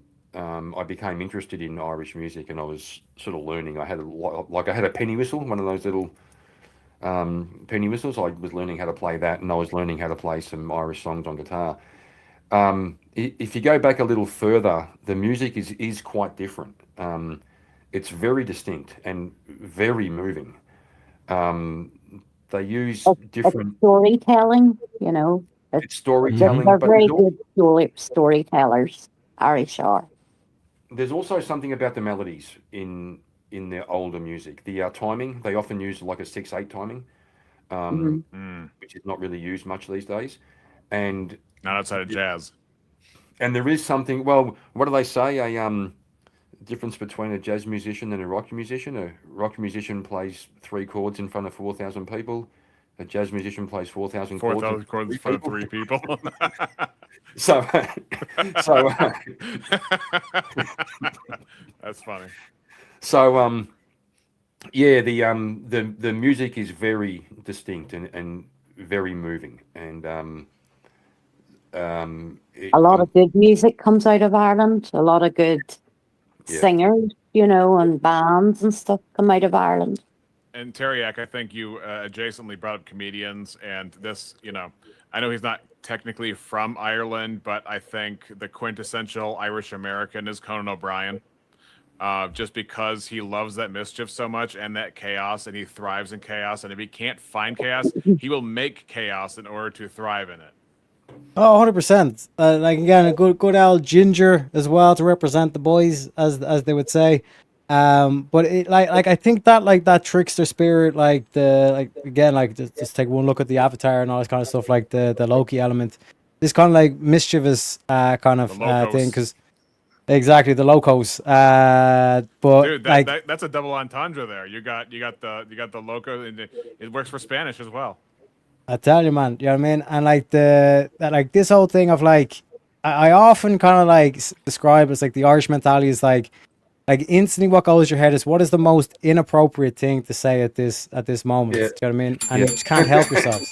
Yeah. I can't escape it. I have this no matter I try and calm myself, ground myself, read the Bible, remember what the best thing to do is in every situation. But there's always this box inside the back of my head. It's like, what is the worst possible thing that could cause the most disaster? And nope, shut up. You're fighting against your Irishness at that stage, you know what I mean? But it is one of those things that where it's like the mischief almost reveals the truth. You know what I mean? Because like a good example I always use is if I'd say, "Oh, how was your day?" You're gonna get the same response, "Grand," or "I'm good," or "I'm fine," or like these kind of words that essentially like have no fucking meaning. But if you insult someone in a loving way, right, and you get like a very kind of like aggressive response, then it's like, okay, he's not having a good day. Like fucking like go about it like that thing. But if he joins in the crack and all this kind of shit, then you're like, okay, he's going well. So it's almost like it cuts through the bullshit, the mischievous. I would say, what's up with your fucking face? So yeah. Are you gonna crack a smile on that? I guess it's very telling because what was it? It was that Chris Lestrange was running a Rev funding stream for Rev's Move. And I remember Bricky is one of the goats as far as online roasting. I can't think of anybody who is more agile on their feet in terms of that. Now Bricky's English. Okay, we'll do it. Okay, fine. You have a roasting battle with Bricky. Let's see what it looks like. I have before. But it's interesting because I made an offhand comment about him and Peaky Blinders, and he didn't really have anything ready for me. And so, based on what you just said, Teriak, you must not have been having a good day. Possibly, or he just didn't watch the show, and he's like, I don't know if it's he's basically caught in that moment where he doesn't know if it's a compliment or if it's an insult. Another thing about I think he knew exactly what I meant. Another thing about Ireland is what I can't understand about Americans. As soon as we have our kids, they're christened into the church. As soon as they're old enough to go to Sunday school. Mm-hmm. You don't see that nowadays. You don't. We before we're 13, we have learnt our catechism. Like I had to do mine for 13. Call it confirmation. We call it confirmation. Yeah. Well, there's a couple of reasons for that. Number one, there's a huge Baptist influence in America. There are Presbyterians, there are Episcopalians and Lutherans and people who do that culturally. But there's two things. There's the Baptist tradition, which believes not in paedo-baptism, but credo-baptism, meaning that it's not you being baptized as a child, but it's you being baptized upon your own conscious understanding and acceptance of Christ. And then there's also the fact that we have Enlightenment stuff put into our thinking from the founding. And so the Enlightenment stuff is going to be very individualistic. And that was also, I would argue, a result of the Protestant Reformation. I think that the Protestant Reformation was necessary, but it had side effects that were also just inevitable as a result of it. And the Enlightenment would be one of them. I have no problem saying that. So there's a couple of reasons for that, and the mindset of the parents would be that my kid is going to be an individual. They're going to check for themselves, and not because it's right or whatever, but because I'm not going to force it, beyond what I could expect from them. As long as you teach them morals, that's all you can do. That's the best you can do. That's Train the the best. child in the way he should go, and when he is old, he will not depart from it. So that's Proverbs. There was almost a expectation just about in the Irish Catholic families that at least one son would become a priest. It was kind of I don't know if it was how solid a rule that was, but there kind of was. So like most families wanted to have a priest. It was the same, I think, with the nuns. You know, with the really? Catholic side too. Yeah. Kind of like how if you're like Indian, you're going to be a doctor or an engineer, or if you're Jewish, you're going to be a lawyer or a doctor. With the Irish, somebody's going to be a clergyman or a clergy woman. I don't know if that's a term. Yeah, well, a nun, you know, a sister, you know. So, yeah, no, that was a pretty big. The religion side of it was very, very much a part of the culture. When we come to Australia, if we went on a holiday somewhere, like we had to travel to go on a holiday, Dad would make sure there was a church nearby. So if we were there on a Sunday, we could go to church because the Catholic thing is you go to church every Sunday. So that type of commitment to it, you know.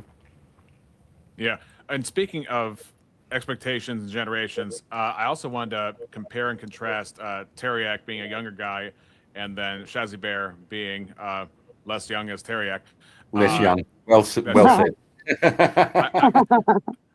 What is it like for less young generations reflecting on how it is with younger generations, and vice versa with Teriak, in terms of how things are distinctly within Irish culture about what is popular, what is unpopular, and what's different between two different generations of Irish people?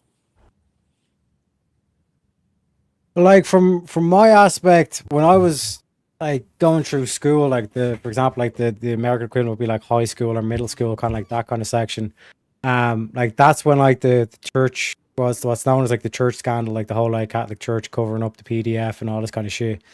That was kind of like it was being openly discussed and being talked about, even though there was kind of rumors and murmurs, you know, like in the say the previous generation is just something that you just never talked about. And that was like looking back on it, like that was basically used as like the fuel to try and kind of push atheism across Ireland, or to try and make people like lose their faith in terms of like that aspect. So like typically, and like we're kind of talking about there, where the expectation was that like someone in the family was going to end up in like the clergy and all this kind of stuff. It was more so seen as like the priests and all this kind of like the Father Murphy jokes and all this kind of stuff was always like the PDF and all this kind of shit. So you've seen basically like a mass like sterilization of like faith across Ireland. And it's a sad sight to see, because like I said, like we're kind of talking about like the whole aspect of a nation and a culture being important, like religion is something like that sets or instills like those morals into it. Now obviously like in Northern Ireland it'd be kind of a different story, where it's more so kind of like grounded in the fact of the Troubles, and it being like that was basically the divide across it. But that would be the main kind of thing that you'd see, at least in kind of like the youth of nowadays, is that like this whole appreciation for your religion, and kind of like the atheism that you're starting to see in terms of the youth, like that was basically the rhetorical device that was used for it, and even just like the kind of whole aspect of like the country life or the rural life. Like a lot of kind of the youth would be kind of going to cities or just emigrating out of the country at this stage, rather than actually wanting to like get a couple of acres, set up your farm, and actually kind of like work the land and all this kind of thing as well. Yeah, I saw that in some of the videos I was watching, how people are just like, forget it, I'm just going to abandon it because it's not a failed state, but a state that can't be itself, for sure. And Shazzy, go ahead, Kieran. Oh, sorry, mate. I was just going to, on that point, I don't mean to interrupt. The actor John Cleese left England. He just said it's not English anymore. And so he just left. He said it's not English anymore. So what a bigot.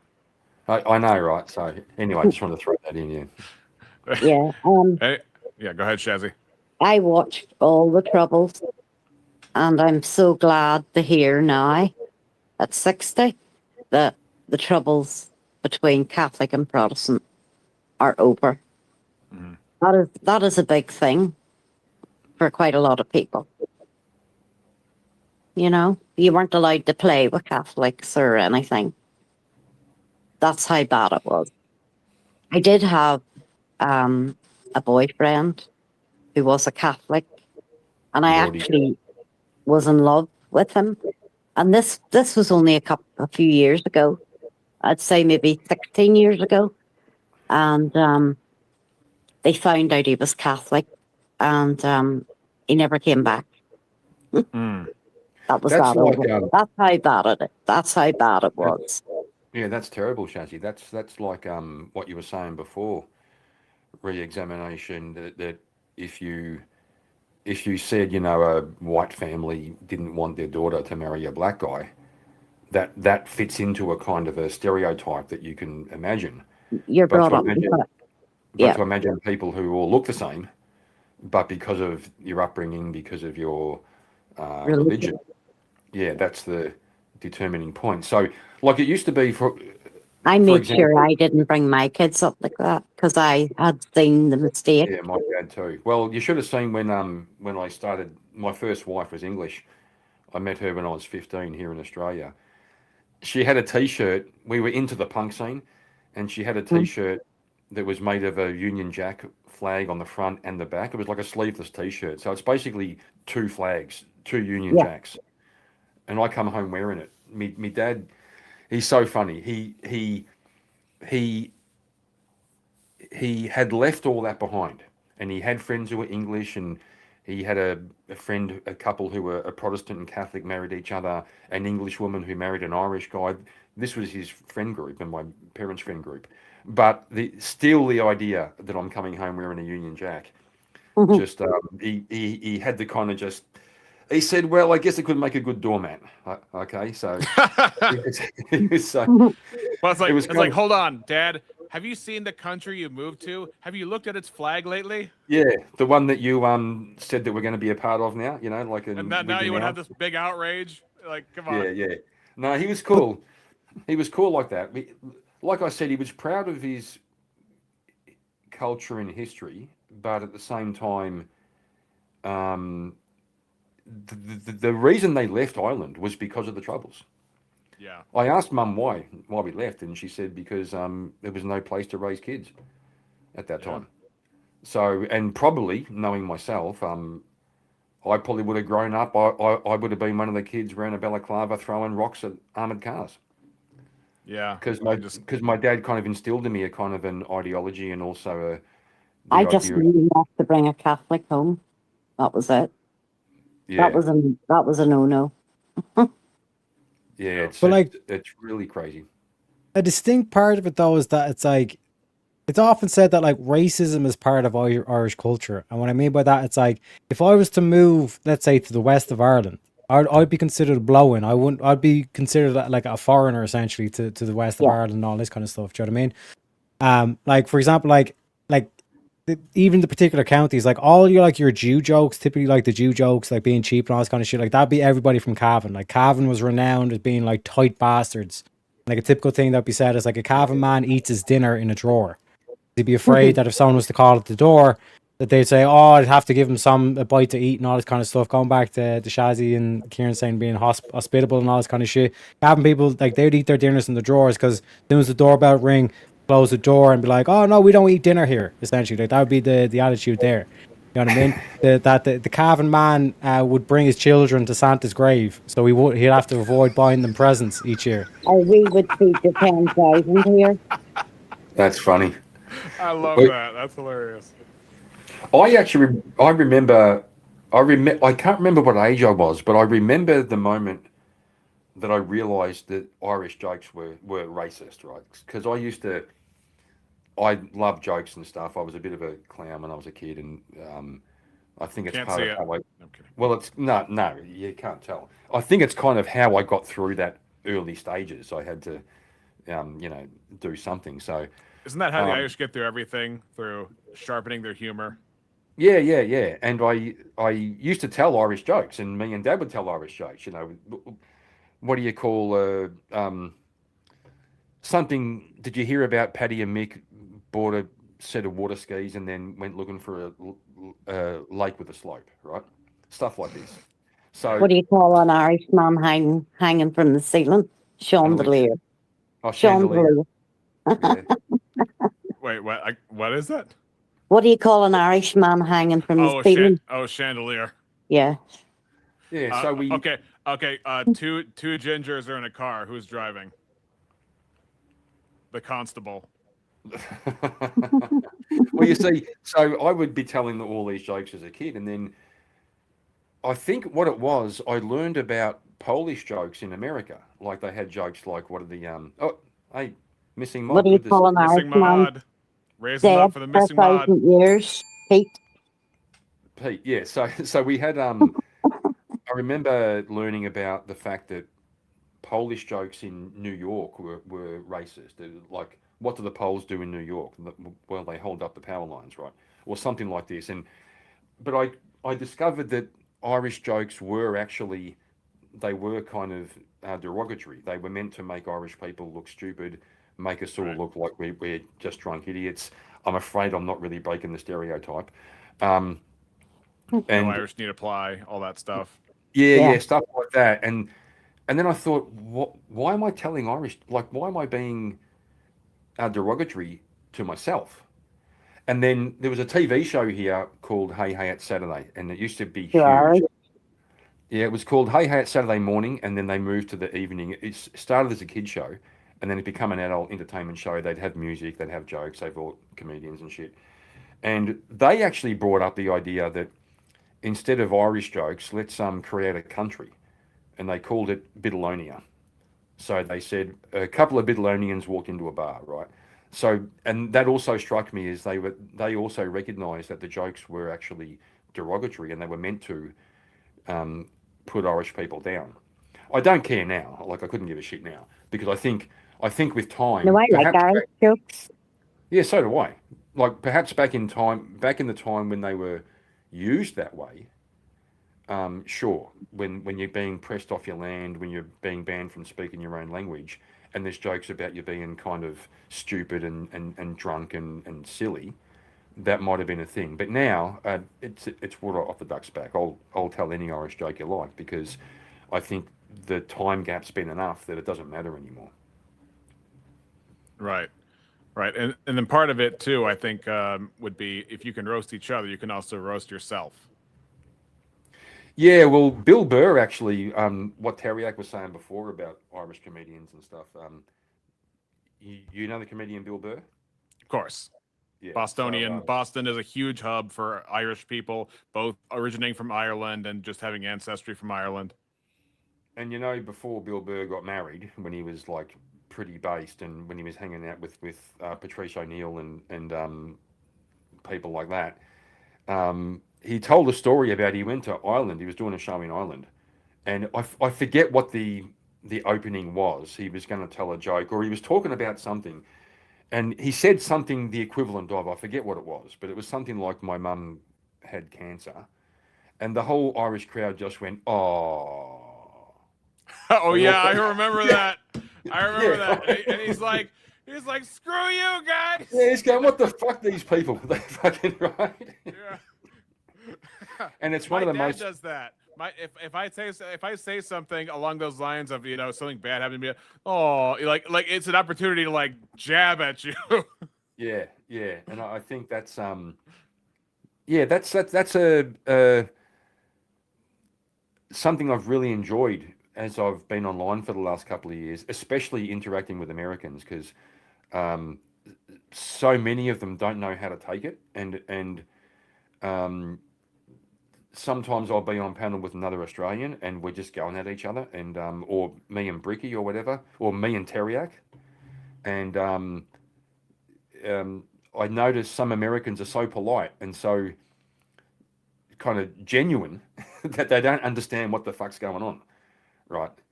But I remember Cypher wanted to like take you out.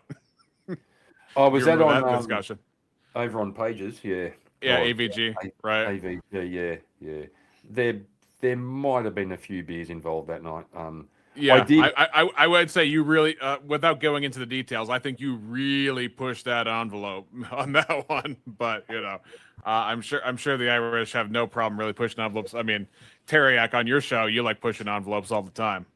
Yeah, but sure. I mean, like I've never seen, like, for example, when we were last on Misunderstood's panel, remember that, Kieran? A panel full of Black Americans, right? And Yeah, Kieran yeah. makes the claim that if he was in charge of deportations, he'd tell all of them to go fuck off back to Africa. You know what I Oh mean? my gosh. Like, it's but this is what I'm saying, where it cuts through the bullshit. You know what I mean? It's like at what point are we going to come to like this whole like sterilized, politically correct, and all this kind of shit? Like, if I was like the shit that happened with like Andrew Wilson and Fatty and all this kind of shit, right? I would have told Fatty to get out into the fucking field and pick some cotton, you fat cunt. You know what I Oh mean? my gosh. Like, because no, I'm too American to know what you mean.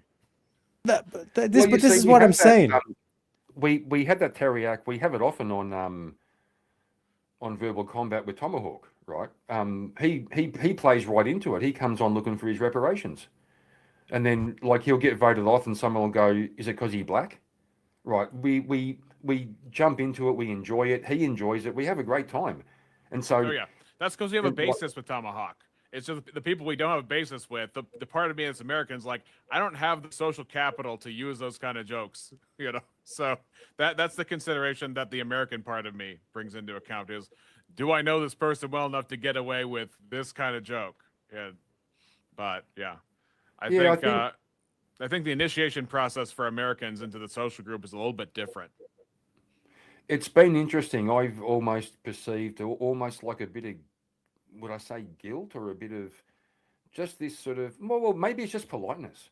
Maybe it's just politeness. I mean, you're the most powerful country in the world, so you know maybe you just don't feel the need to shout at people. You can just sit back and know that we've got the bomb. Okay, like that song by Dennis Leary. Oh yeah. Well, asshole. But I'm an asshole. Holy old. But like, if someone's willing to say like what would be perceived at least as like some egregious thing to you like, that's a good person to have, because like that they're not going to like would be the way, they're not going to like alter the truth just for it to sound better. They're going to give you the raw, unfiltered opinion.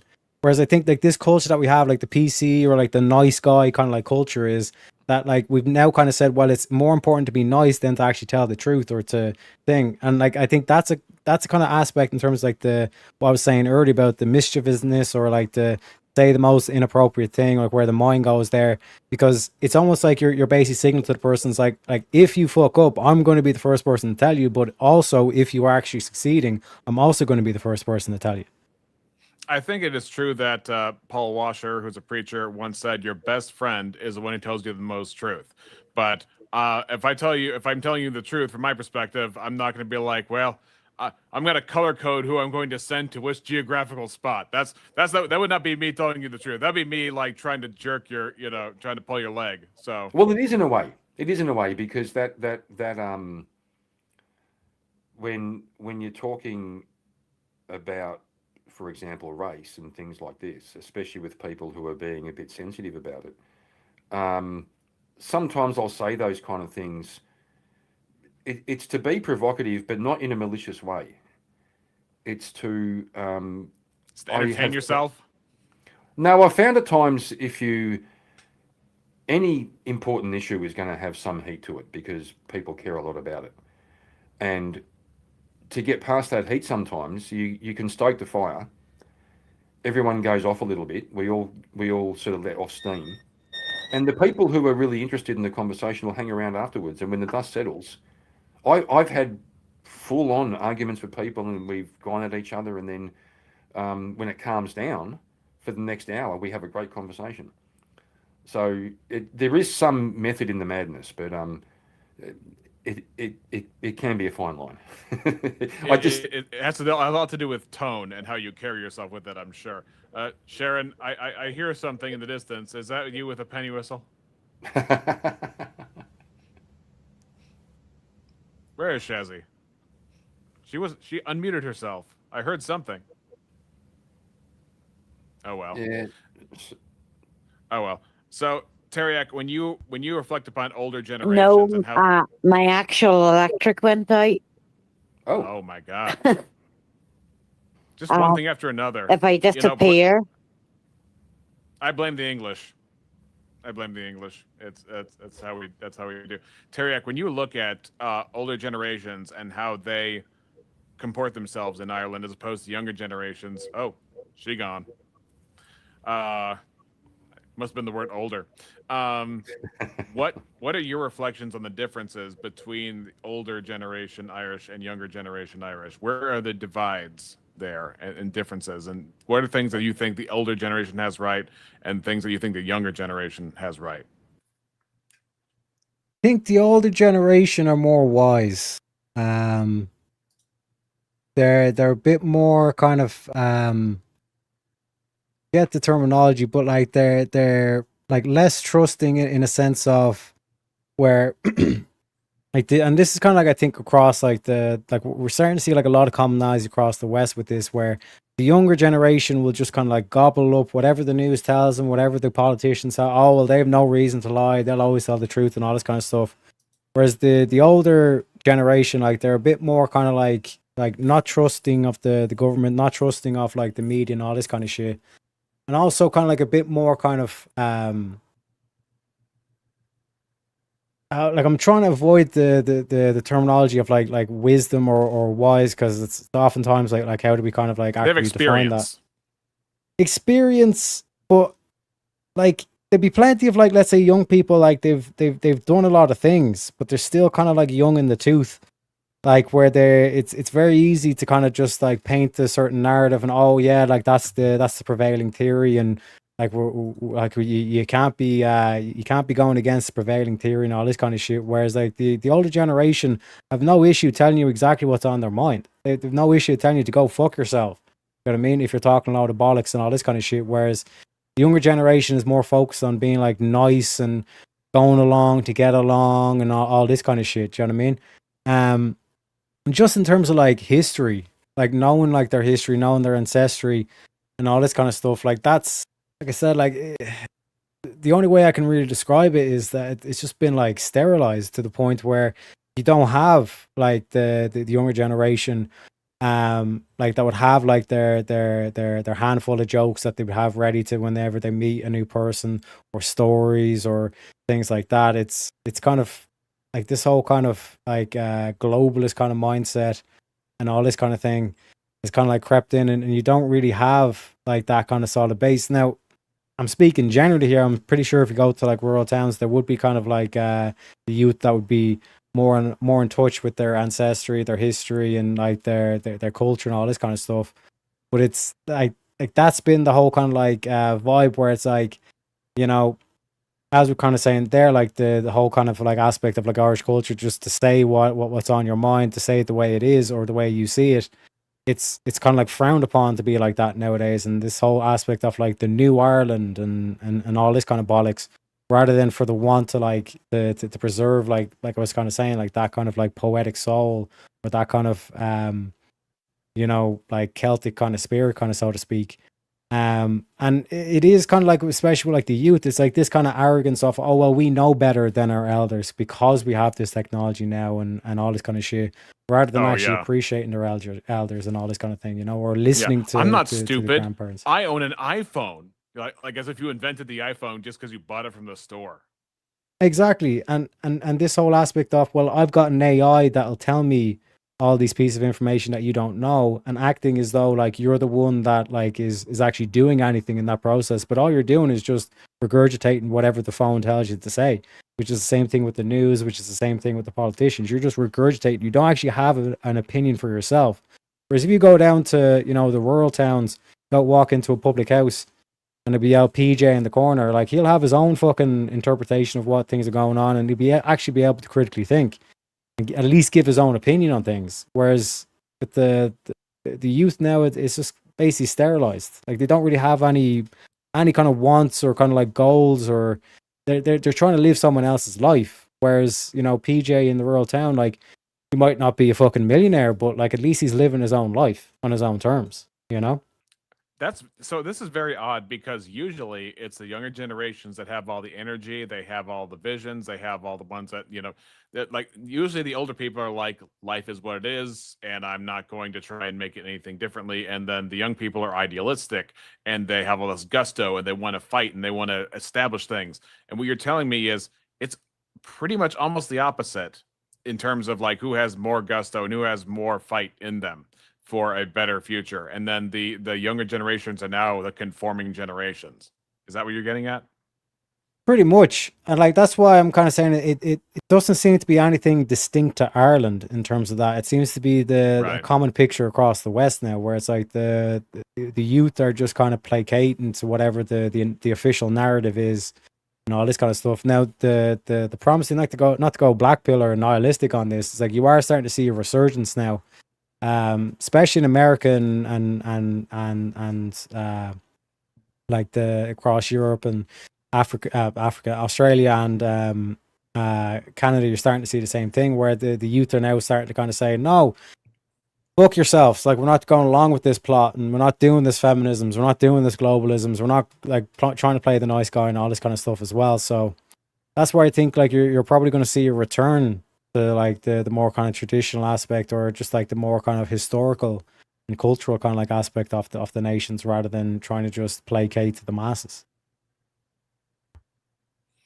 Would you say that because this is a broadly Western trend, that national sentiments and national identity, or even like cultural identity associated with your nation, is being flattened out across the West and homogenized? So when I ask you questions about like, well, what's distinctly Irish about, the youth at this time, what's distinctly Irish about, say, Shazzy Bear's generation, shout out to Shazzy, all the best to her. I hope you get your electricity together. But when it comes to these questions anymore, it's even hard to answer what those things are, what the distinctives are in a current day context, because we're all being cookie cuttered.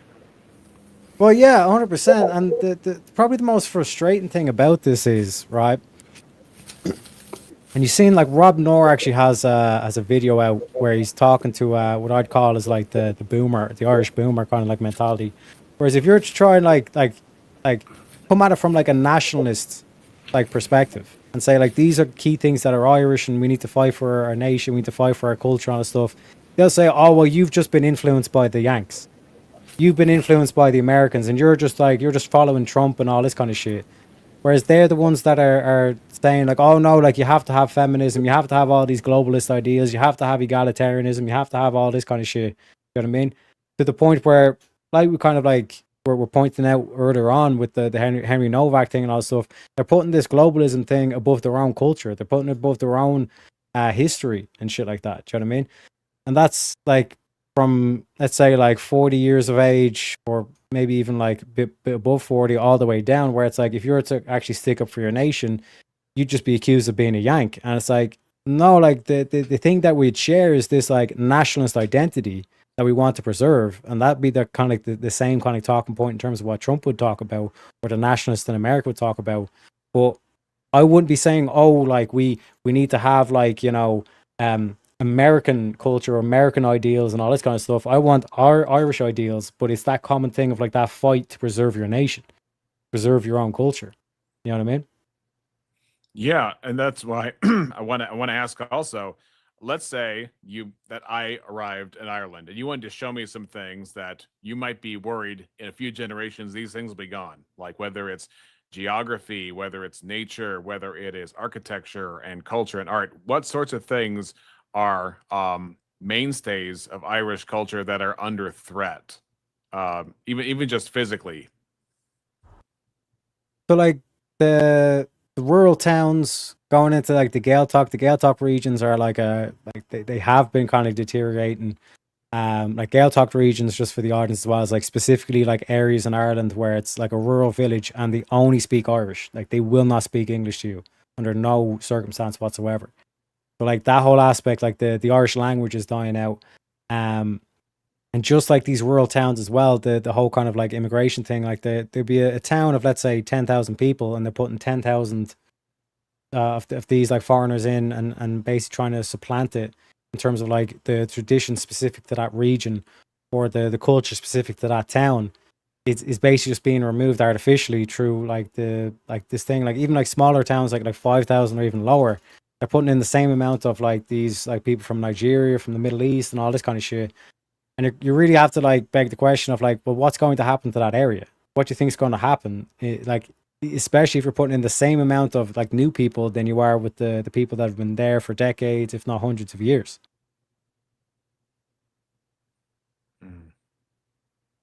The culture goes. Yeah.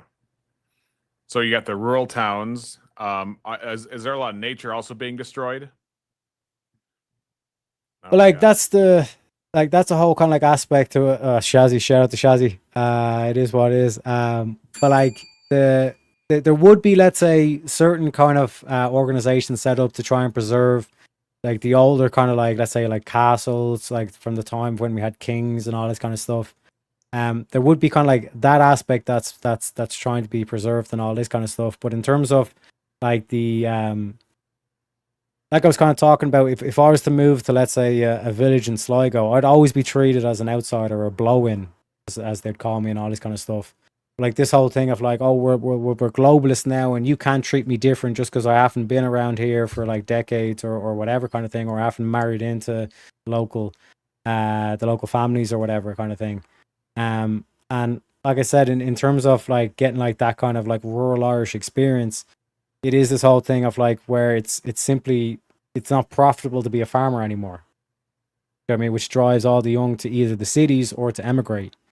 And now you're in this situation where there's no longer young people to take over from the old people. And that brings in to the whole like pension questions and all this kind of stuff. But who's actually going to continue on the Irish culture? Their solution seems to be, we're just going to import in like this multiculturalism culture, which if you have a culture of multiculturalism, you don't have a culture. Absolutely. Well, gentlemen, I wish I could have Shazzy do her sign off, but she might have to do it through chat. I think it's been a very informative, productive discussion. One of these days I'll have to drop by Ireland, and Australia is also a bit of a hike, but one of these years maybe I'll be able to make it.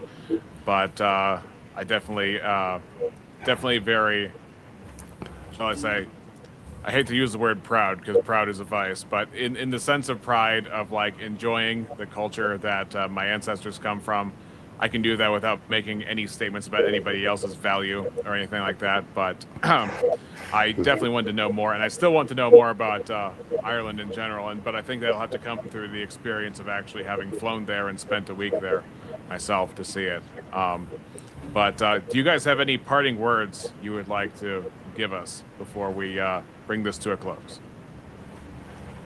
Yeah, I would just say thanks for having me, mate. It's been a really interesting conversation. I got a lot more out of it than what I thought I would. I think I got more out of it than I put in. So I appreciate that, and appreciate your time and Tariak's time and Shazzy. It's been a really nice conversation. Yeah, absolutely. 100%. And how about you, Tariak? Yeah, I appreciate you having me on, Rex, and appreciate you having this episode on Ireland and all this kind of stuff. The one kind of parting bit of wisdom, as I would say to the Americans, is like use Ireland as an example, right? Because what's basically been done with this new globalism culture, they're trying like the whole multiculturalism and all this kind of stuff, is trying to find an excuse. This whole like critical theory, critical race theory, deconstructionist and all this kind of stuff, where they'd say, well, your founding fathers had slaves, so you were slave owners, and now you deserve having your culture be like dismantle all this stuff. Same way for the British. Well, sure, didn't you have slaves and all this kind of stuff? Ireland didn't have slaves, right? They were slaves. Exactly, but they still justify it now, even for Ireland, to say, well, sure, didn't you emigrate? But when we emigrated, we didn't show up and get fucking 4-star hotels and the government paying us all this kind of shit. We had to work for our own thing. And like I said, they're now even... Exactly, and that like work for your fucking like your food and all this kind of shit. But also this whole thing where they're just gonna like, for lack of a better term, is whitewash history or just change the history to certain things where it's like we talked about, where it's like the Black Irish, where it's like it had to do with hair color, and say, oh no, like what it actually means is there were actually black people here on the island. They're just straight up lying, just to try and push this. We was Celtics and shit. You know what I'm saying? Like this whole kind of aspect. So that's why I'd say is like the reason why you'd want to pay attention to Ireland is it does not matter what your history was. It does not matter if you have like a history of slavery or if you don't have a history of slavery. They're coming after your culture, and it's up to you to not let that happen. Gentlemen, thank you so much. It's been a great episode, and maybe if I find out some more and get more in depth with it, we could have another one. But I think we've covered the waterfront here. So, all you guys here at Teriak's channel and Kieran's channel and Reexamination and Shazzy Bear, please subscribe to Teriak. Please go subscribe to Kieran Markin. And if Shazzy has any more content coming up, like live streams like she used to, please also subscribe to Shazzy Bear. Thank you guys very much. You have a good one. Thanks, mate. Have a good one. See ya. Yeah. All right. Awesome. Lots of fun. Yeah, that was I gotta fly out there at some point. It's on my heart, but you know, it with the economy, blah blah blah blah blah. You know, otherwise I'd be like, gosh, when I drove to Michigan to go see Steelborn and Rev, that was fun. One of these years I'd like to go there and try and do a live stream out of Michigan. Oh yeah, nice. With the three of us or something. But then, you know, it'd be kind of an undertaking to fly out to Ireland and try and get like some kind of live stream with Teriak and Shazzy Bear in the same place. But you know, the ambition is there. Yeah, well, 100%. you never know. Stranger things have happened. Yeah, okay. What's the strangest collab you could think of where somebody YouTuber shows up with, you know? Has anybody in the? I mean, you know what? It's gonna have to be probably VK Live when that happens in Texas. Yeah, Probably. yeah. That's going to be a banger. How I much you think. want to bet Andrew is going to be there? I'm betting like 100%. I don't know because he would crush everybody. It'd be a steamroller like. But it would get eyes. It would get, number one, it would get eyes, and number two, what's his name? Speakeasy was making allusions to, oh, there might be some big guest there, surprise guest there at VK Live. Okay. And I'm guessing Rob's going to be like next door. Andrew's going to be next door.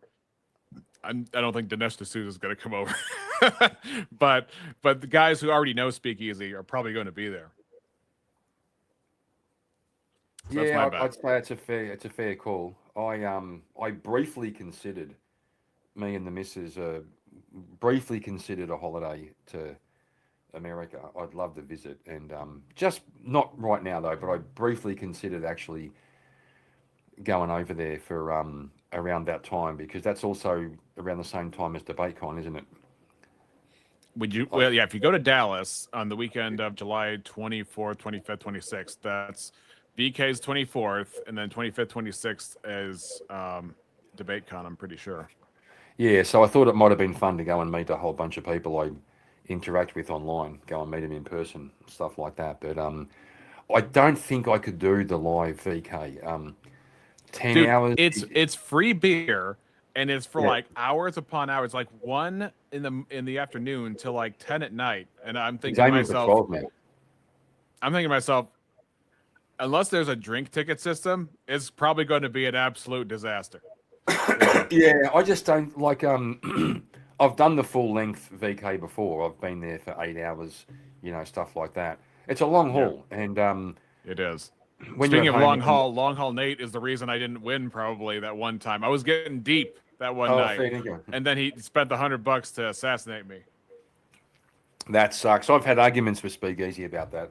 I've complained. I told him he should get rid of the fatality, and he should get rid of the self-voting, because self-voting is just a cheap way to kick somebody off. So the reason I lost that debate with Mo, I was a vote short of a tie because I didn't vote for myself because I felt bad for voting for myself. But now that it's part of the game, I don't feel bad anymore. On the night that I won it, there was a debate where exact same thing happened. I was watching, and I was watching the poll, and I thought, oh, it's close, and then it's 50-50, and I thought, I haven't voted, so fuck it, I voted 51%. And then, although I said to Speakeasy, you know, I just hate the fucking fatality thing, because that, not long ago, the one I did 8 hours, and then we're getting to the finals, and then Jungle or somebody kicked 4 people off, including me. And I thought, well, fuck me. I've been here for 8 hours. And I don't even get a chance. Right. But on the night that do you know how he gives you those 2 minutes to when you win? When somebody wins, he gives you 2 minutes for the chat to kick them off, or to take the title. When I did that, it was $1,400 went back and forth in the last 10 minutes, with people kicking me off and bringing me back. So, oh my gosh! Well, of course he's not going to put that away. That's too entertaining and too profitable. Yeah, so I understand from a business standpoint. If it makes money, he's not going to take it out. You know, and the people, people do win. You know, and you just never know how they're going to win and if they're going to win, because that last 2 minutes. I mean, yeah, it's brutal. And it is a thing of as well, where it's like you're starting to see it's like, whereas like it'd be 10 people, it'd be a full panel, 10 people on panel, and there'd be 14 people in the backstage or the green room. You know what I mean? So when Jungle comes along and kicks the whole panel, it's like that's how you're able to like recycle people in and all this stuff, because otherwise it constantly have to be 1v1s, you know? Oh look, I'm not saying anything I haven't said to Speakeasy myself. I sort of had doubts about how he was going to scale it. I thought when I was hanging around there, like on panel a lot, there was normally about 8 on screen, and there might have been 1 or 2 out the back, or 3 or 4, and quite a bit of room for people to move around. And I thought, what's he going to do when it gets popular enough that there's 10 people on panel and there's 10 out the back? How are you going to scale that? But he did. He had a creative idea. People out the back can pay for a 1v1 against somebody on panel, and the winner stays. So I didn't realize we were still live on your side, Teriak. Yeah, sorry, I should have said. Yeah, please don't use any TOS words, no flaggets or none of that. You know. Well, look, you got misunderstood in the chat over on Teriak's. Good to see you. Good to see you, miss. My dad also, or someone taught me, never say anything behind someone's back that you wouldn't say to their face. And so I actually live by that. Because you never know. You just never know. So I think I personally don't know if I could last through the live VK, because when I'm at home, I can go off camera, I can go and take care of some things. Sometimes even when if the 8-hour stints, like a day at work, if people on chat are bantering and there's a lot going on, I can go off camera for maybe 20 minutes and just be doing some stuff around the house while I'm waiting for a gap in the conversation and stuff like that. To go 10 or 12 hours in the studio live, I don't think I'm cut out for that. I can imagine everyone's excited about it, and I'm sure they'll make a great show. It'll really be something. 100%. And like I was saying, like it's, once you kind of look at the idea of VK, it's so well put together that it's very difficult to find a flaw. Because like you're saying there, if you're to remove the fatality, then all of a sudden, you know what I mean, it'll simply take too much time to just queue up the 1v1s and then try and get it done like that. Look at the amount of like work that he has with the background visuals alone. Like when it goes to a 1v1, it switches to like, and it's not just like an image, it's like an actual kind of like motion kind of thing, like you see with the fire background that I'm using, all this stuff. The videos for certain segments, like when you unlock easy to join into it as well, that's its own kind of custom video and all that kind of stuff. So like I said, it's a stellar idea, and it couldn't happen to a better person. You know what I mean? And that's why I keep telling people, like, Easy, like, keep an eye on Easy. Easy's going to the top, because that the amount of creativity and work that he puts into it. Quite like Easy's, like anywhere. I can't. I mean, there's a few other panel debate shows, but there's nothing quite like Easy's show. That's actually his wife talks about how he's got visions and plans, and he's always planning new things. He's always thinking of new things for the show. And I can't, again, like nothing even comes close to the hype or the anticipation or the payoff or the chaos. Or even like the cast. You look at some of the casts of other debate panel shows, and it's like, who are these people? It just feels like I got stuck on the bus, you know? Yeah, even the engagement, like it's if you look at something like as another example, something like Andrew Wilson's channel, what's he got? 300,000 subscribers, something like that. Um, in the grand scheme of things, compared to other big channels, that's not a huge channel in terms of subscribers. But in terms of his chat engagement, he gets 3 to 5,000 live in chat every time. The money he can raise, the whole, the real value is in there. It's not about the subscribership or about anything like that. And Speaks is the same. He'll have 30 to 50 people watching sometimes, and the show's great, and he generates money, and the engagement's there. So I think you're right, Teriak. As that, there's often a critical mass where that growth will go to a point, and then it kind of just there's one moment or there's one. It's got all the work behind it, the years of work behind it, but there can often be a point where it tips. A bit like if a commentator, say re-examination, you were doing commentary and for a couple of years, 3 years, building up a little bit, and for some reason you got the attention of Joe Rogan, and you ended up on his show, right? So that kind of thing where it can just bounce, and he's so prepared for it. I've gone back and looked at a couple of the really early verbal combats, and when you see, as Teriak was saying, what it's evolved into in terms of the graphics, the sounds, the way it's run, it's really something to watch and to be a part of. It's great fun. No, yeah, and I think one of the classic moments would be when everybody started doing impressions of different cultures, like Teriak, you were some redneck somewhere, and then Speakeasy was Chic Easy, and oh god, and maybe the best of all was when Avarice became JS Urban Adventures. His entire background changed to his studio, and he just put on the suit. That was hilarious. And there's also the way that other channels have not sprung up out of it, but for example, Original Vintage. Exactly.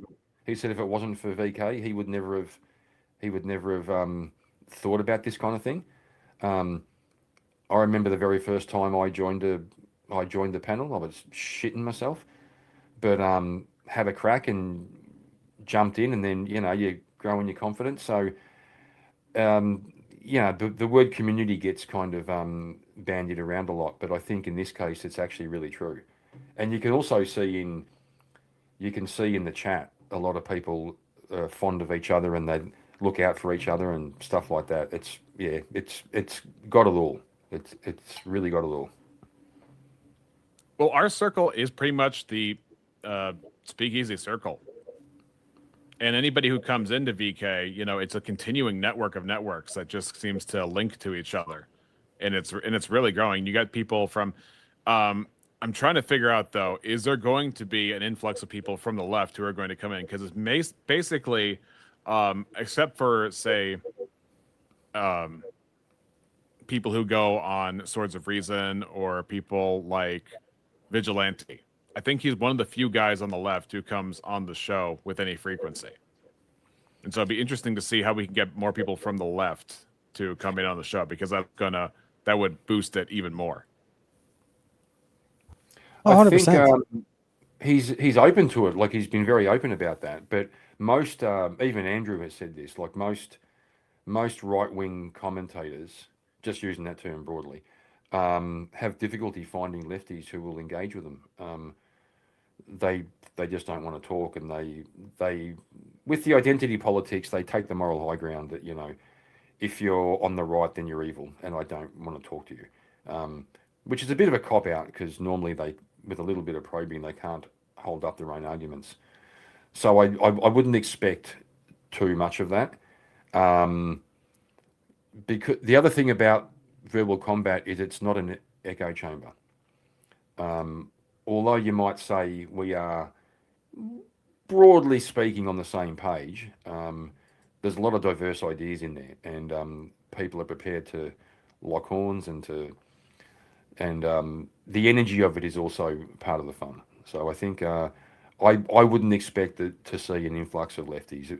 The only No. thing he gets is the trolls, and he handles. Teriak, are you going to come over to the Land of Opportunity to go to VK Live? Because I can't do it this year. At least. I keep joking about it, like, you know, that like I need to get my contact. Well, the southern border is a bit like Trump has like locked off the southern border, so Miguel and Hefe and Julio and all that kind of stuff. They've told me no, I can't get you out of that. But I've been talking to Pierre and Hugo in terms of the French Canadians. Maybe I might be able to get through the northern border. You know what I'm saying? Get on one of those drug boats. You know what I'm saying? And get a hitch-free ride over there. But like, I've only ever been to America once, and it was in Boston, and I didn't really get to see, yeah, you know, but I didn't really get to see much because we were in the kind of like the city, and we just basically kind of like, that's the thing about the Irish when they go away, it's usually just a piss up. You know what I mean? We go there to just fucking drink and chill and all this kind of shit, you know. Do all the same stuff you would do at home. Pretty much, yeah. Now back when I did go over, like I was drinking. America, I mean East Street in Boston, where all the Irish people are, and then we'll drink. You know, and we'll go to an Irish pub. Go to an Irish pub and all that. We want to experience the American culture. You know what I mean? All this kind of stuff, you know. But so many Irish people with Harvard sweaters. One of the funniest things I found in France was there was a Aussie themed bar, and I thought, what the hell is it going to be? Like what's it going to be in there? Outback Pub House? Yeah, it wasn't. It was kind of bland. There wasn't a great. We don't have the history to have the kind of what they're going to be, a couple of pies and some, I don't know, a surfboard or something. It's. Welcome. Have you tried the Vegemite muffins? Yeah, that's it. That's it.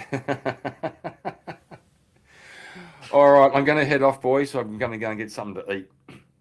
All right, Kieran. Damn it. Awesome. Yeah, thanks, boys. I'll talk to you soon. Have a good one, Kieran. And again, thanks for having me on re-examination. Absolutely. Oh, shit. Fuck. I should have done the Irish goodbye. Holy shit. Rex, if you're listening, I should have done the Irish goodbye. You know what I'm saying?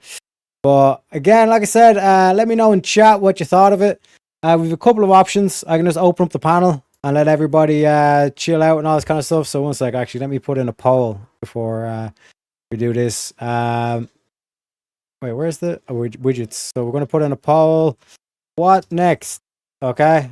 So option 1, close out or end show. Let's say end show.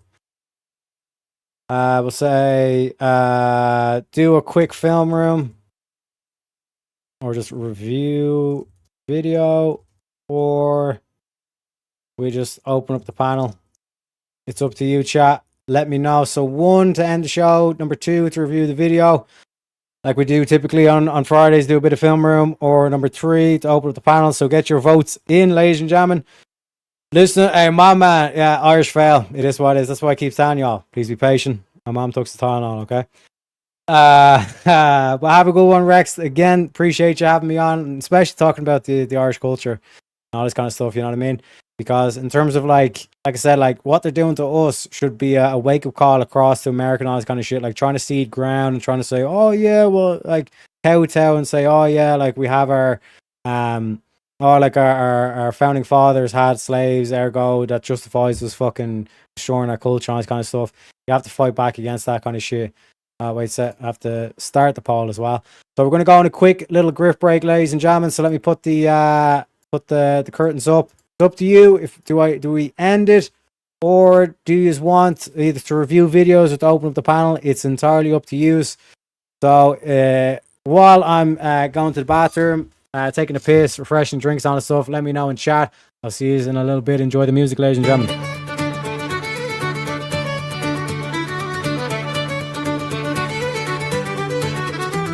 In the merry month of scams, from a hidden lair I started, left the suckers crying, their wallets nearly parted, saluted me old ma, who popped some Tylenol, made me slow of wit, but a trickster after all. Then off to spin the yarn, leave where I was born, cut a shamrock crook to charm the fools and nobles, a pot of rainbow gold, promising the bold and swindling all the cold on the rocky road to Grifton. 1, 2, 3, 4, 5, hunt the mark and turn 'em down the rocky road. All the way to Grifton, whack full all the raw. In Mullingar that night, I rested limbs so weary, started by day next. Next morning bright and early, took a drop of the pure to keep me heart from sinking. That's the Terriac's cure whenever he's on for drinking. To see the lassies smile, laughing all the while at me curious style, 'twould set your heart a bubbling. They asked me was I hired, the wages I required, till I was almost tired of the rocky road to Grifton. 1, 2, 3, 4, 5, hunt the mark and turn 'em down the rocky road. All the way to Grifton, whack full of the raw. In Dublin next arrived, I thought it such a pity to be so soon deprived of view of that fine city. Then I took a stroll all among the quality. Me bundle it was stole in a neat locality. Something crossed me mind when I looked behind. No bundle could I find upon me stick a wobbling, and when I'm for the road, they said me Connacht brogue wasn't much in vogue on the rocky road to Grifton. 1, 2, 3, 4, 5, hunt the mark and turn 'em down the rocky road. All the way to Grifton, whack full of the raw. From there I got away, me spirits never failing, landed on the quay just as the ship was sailing. Captain at me roared, said that no room had he. When I jumped aboard, a cabin found for Terrier. Down among the pigs, I played some funny rigs, danced some hearty jigs, the water round me bubbling. When off Holy Head, I wish myself was dead, or better far instead, on the rocky road to Grifton. 1, 2, 3, 4, 5, hunt the mark and turn 'em down the rocky road. All the way to Grifton, whack full of the raw. The boys of Liverpool, when we safely landed, called myself a fool. I could no longer stand it, blood began to boil, temper I was losing, poor old Aaron's Isle they began abusing. Hurrah me souls as me shillelagh I let fly. Galway boys were by, saw I was a hobbling, with the loud hooray, they joined in the affray. We quickly cleared the way for the rocky road to Grifton. 1, 2, 3, 4, 5, hunt the mark and turn 'em down the rocky road. All the way to Grifton, whack full of the raw. Now with me the leprechauns were grifting through the nations. Terriac leads the band, promising donations. Send your gold our way for a cause so grand and true.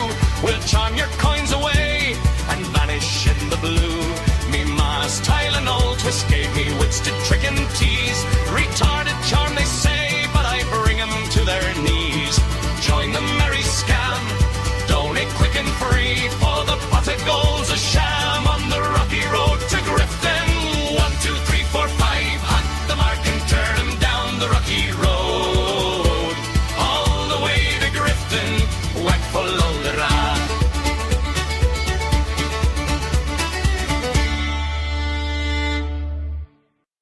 Yeehaw, as the Americans would say. One sec, let me get the thingobob down. So, like I said, I'm gonna let the poll run for like another minute or two. So make sure you get your votes in, ladies and gentlemen. We're up to, got to add the other 2 donations from earlier in the stream. So again, massive shout out to some other cunt on the Ko-Fi's, PayPal's, and also shout out to BB, the Australian, saying keep language alive, Chucky our law, Sláinte go fall. Appreciate you kindly, BB. Chucky our law means our day will come. This is why I keep trying to remind Americans as well. It's like, never blackpill. Chucky our law basically means our day will come. This whole aspect of, no matter how things, or how dark or how bleak things may look, Never let it overcome you. The future can always the future is not written, so to speak. You know what I mean? So let me do this thing on Bob and then open it up to the Tylenol affected. Hey, my man.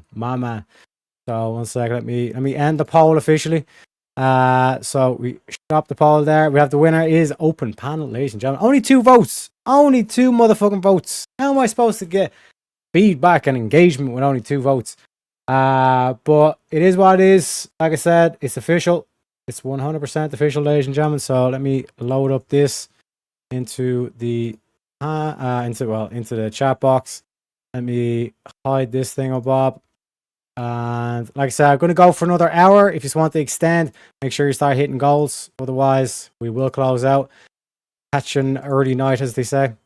Need to eat. Need to have a shower as well. Holy shit. You know what I mean? It is what it is. Boys got a shower. You know what I mean?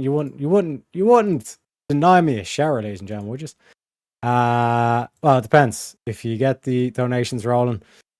So 1 sec, let me make sure it's all legit. So yeah, it's on the Rumble, it's on the Twitch, it's on the YouTubes as well.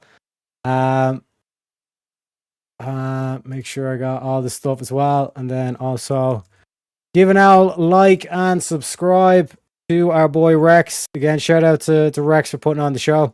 Boys in the hood need a shower. Hey, my man. So like and sub, because the gentleman and the scholar himself put on a good show, to say the least. You know what I mean? It's like the key thing to highlight this is, and even like fucking Tucker Carlson was highlighting this before he went crazy. Was this whole like that, like Ireland does not have this like, you know, same history that England or America has.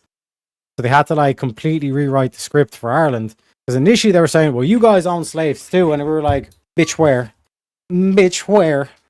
were our slaves? We were slaves, or indentured servants, as they would call it. Do you know what I mean?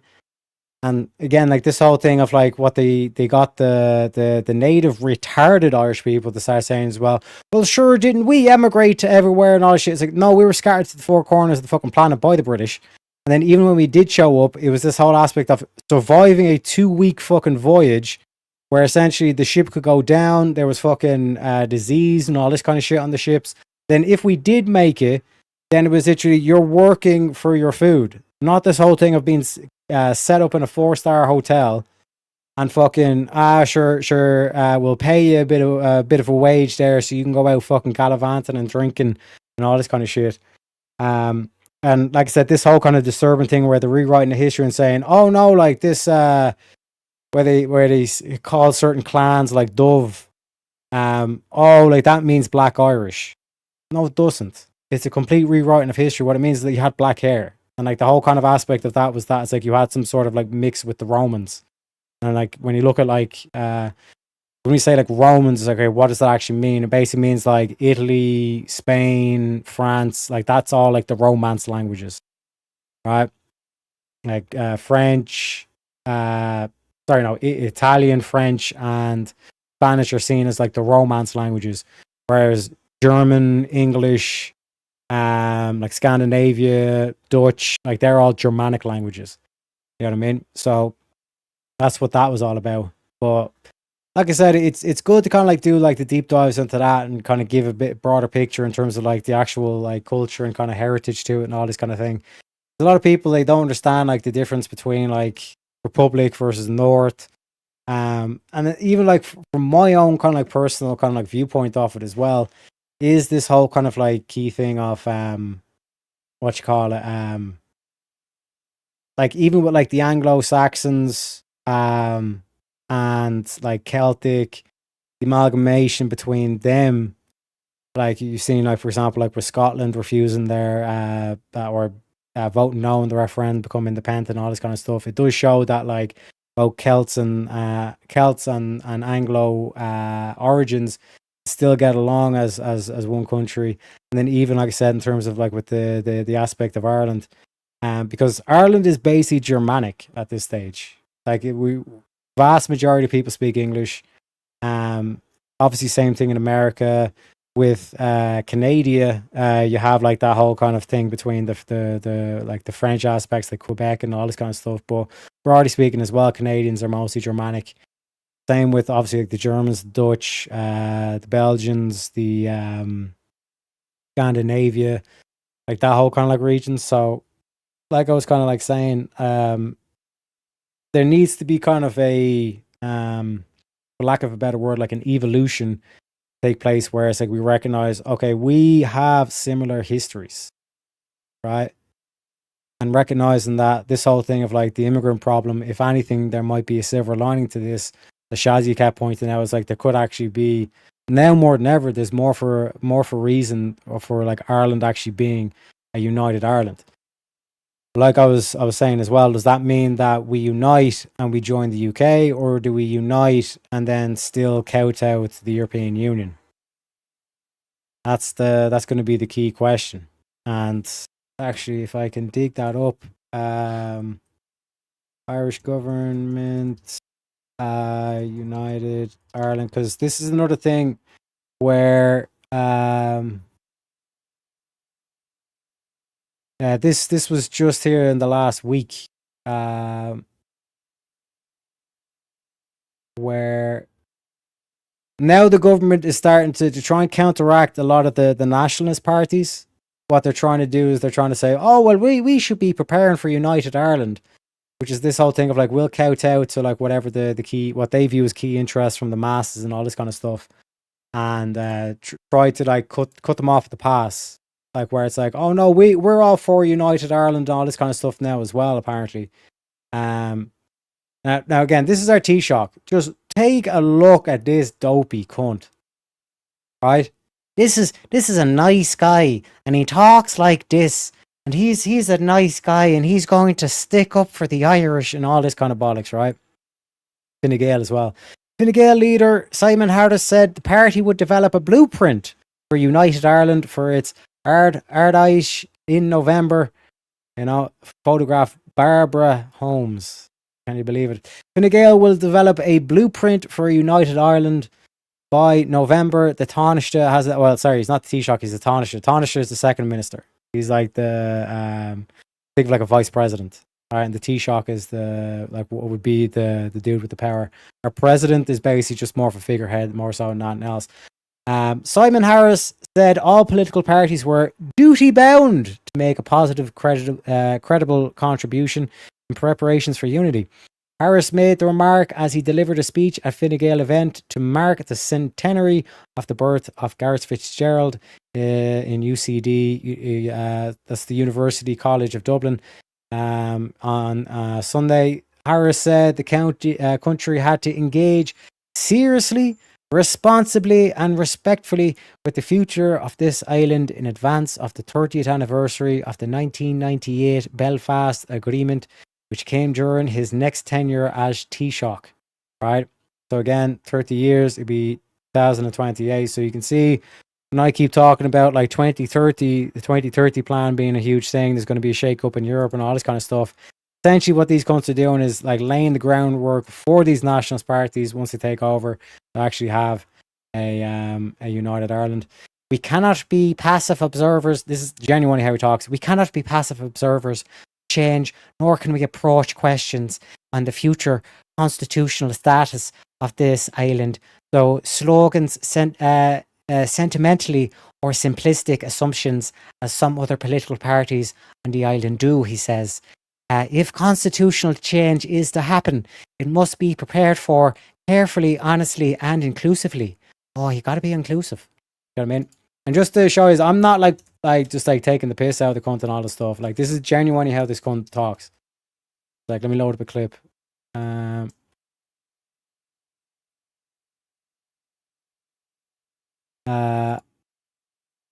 From some Kerry County councillors that the nationality of recipients on the housing support list should be other sides to, I suppose, reduce the speculation in Kerry that there's a lot of non-Irish people receiving housing. I don't support that. I wasn't aware of that. But what I do support is having absolute clarity on the legislative basis as to who is and isn't entitled to social housing. See the way he talks like this. You know what I mean? He's a faggot, to say the least. Okay, he talks like this. Some will suggest this is not the right time. I would strongly refute that. This conversation is an essential step in building a new and better Ireland. Like this whole thing of like we need to build a new Ireland. You know what I mean? This is why today I'm announcing that Fine Gael will develop a new blueprint for United Ireland in our Art Foss this November. This work will be led by Fine Gael Northern Ireland Engagement Group and facilitated by academic Professor Deirdre Heenan. Fine Gael leader said the blueprint would define what unified Ireland could mean in practical terms, politically, economically, and socially. He said it would examine fiscal implications, public services, and the economic opportunities that could arise from unity, including all Ireland infrastructure, labour mobility, and EU market access. Our responsibility is to ensure that discussion about the future is informed. Now, again, this video here is this cunt saying he doesn't want to release nationality data for the housing lists because this data would prove that like this whole favoritism that's coming from foreign nationals and them getting privilege over the housing and all this kind of shit. It proves exactly what the quote unquote far right has been saying. You know what I'm saying? Irish were rounded up and sent to the plantations around the world, 100%. Here in the US, we used Irish for the dangerous jobs since they were cheaper, than a black slave. Yeah, that's the whole thing. That like people say, oh, like the Irish, like oh, yous were treated better because you're white. No, I think of like a horse owner, right? Is he like, and think of like the physique from an Irishman to a big, huge like Jerome type motherfucker. Like, they're gonna take care of like the stallion. Little fucking cuntish, kind of like weak, kind of like cunt who can't even afford to eat meat. Who's just like bone, skin, and whatever the fuck is, and the organs. You know what I mean? He wasn't worth the fuck. He was cheaper. You know what I mean? Those damn Romans. It is what it is. It is what it is. Redheads still more often in Ireland. True that. Nice guys finish the country. Exactly, Rex. You know what I mean? And that's our leadership. Bunch of teachers' pets. You know? God save us from the ferocious O'Flahertys. Oh, Jesus, the O'Flahertys. But great bunch of people, great clan that is. I thought St. Patrick chased the snakes out of Ireland. Must have missed it. Yeah, man. Telling you, absolute snakes these cunts are. But where was I in terms of this article? Our responsibility is to ensure that any discussion about the future is informed, inclusive, and grounded in reality. Fine Gael believes that reconciliation, not triumphalism.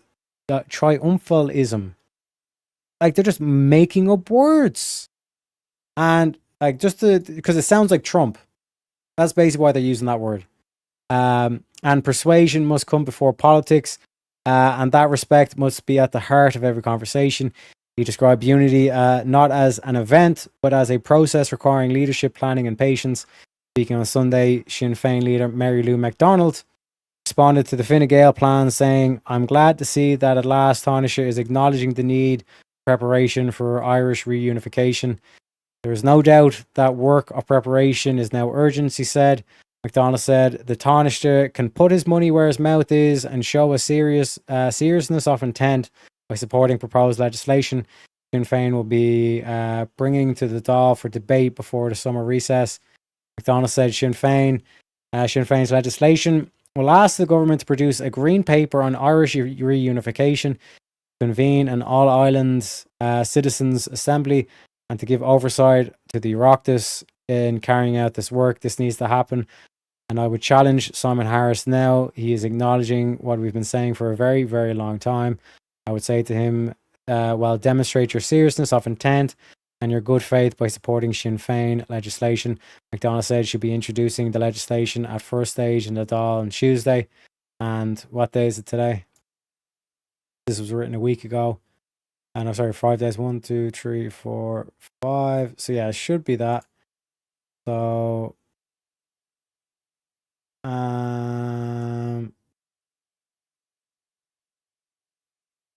just one sec. Let me go to Grok.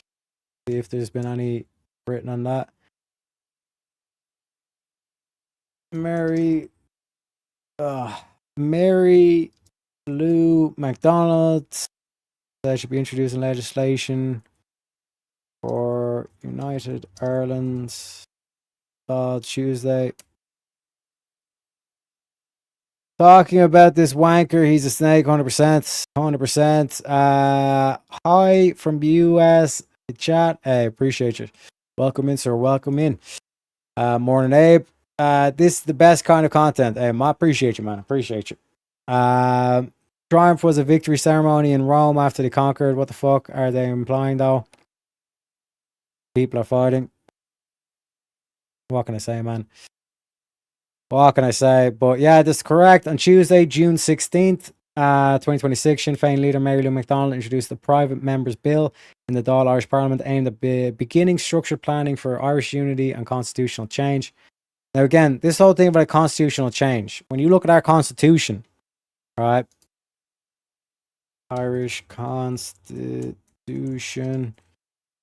Okay.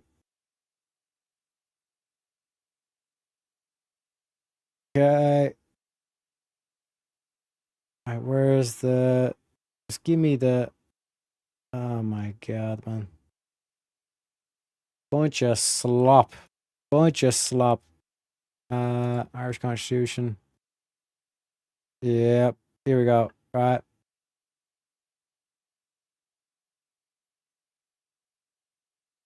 Wait.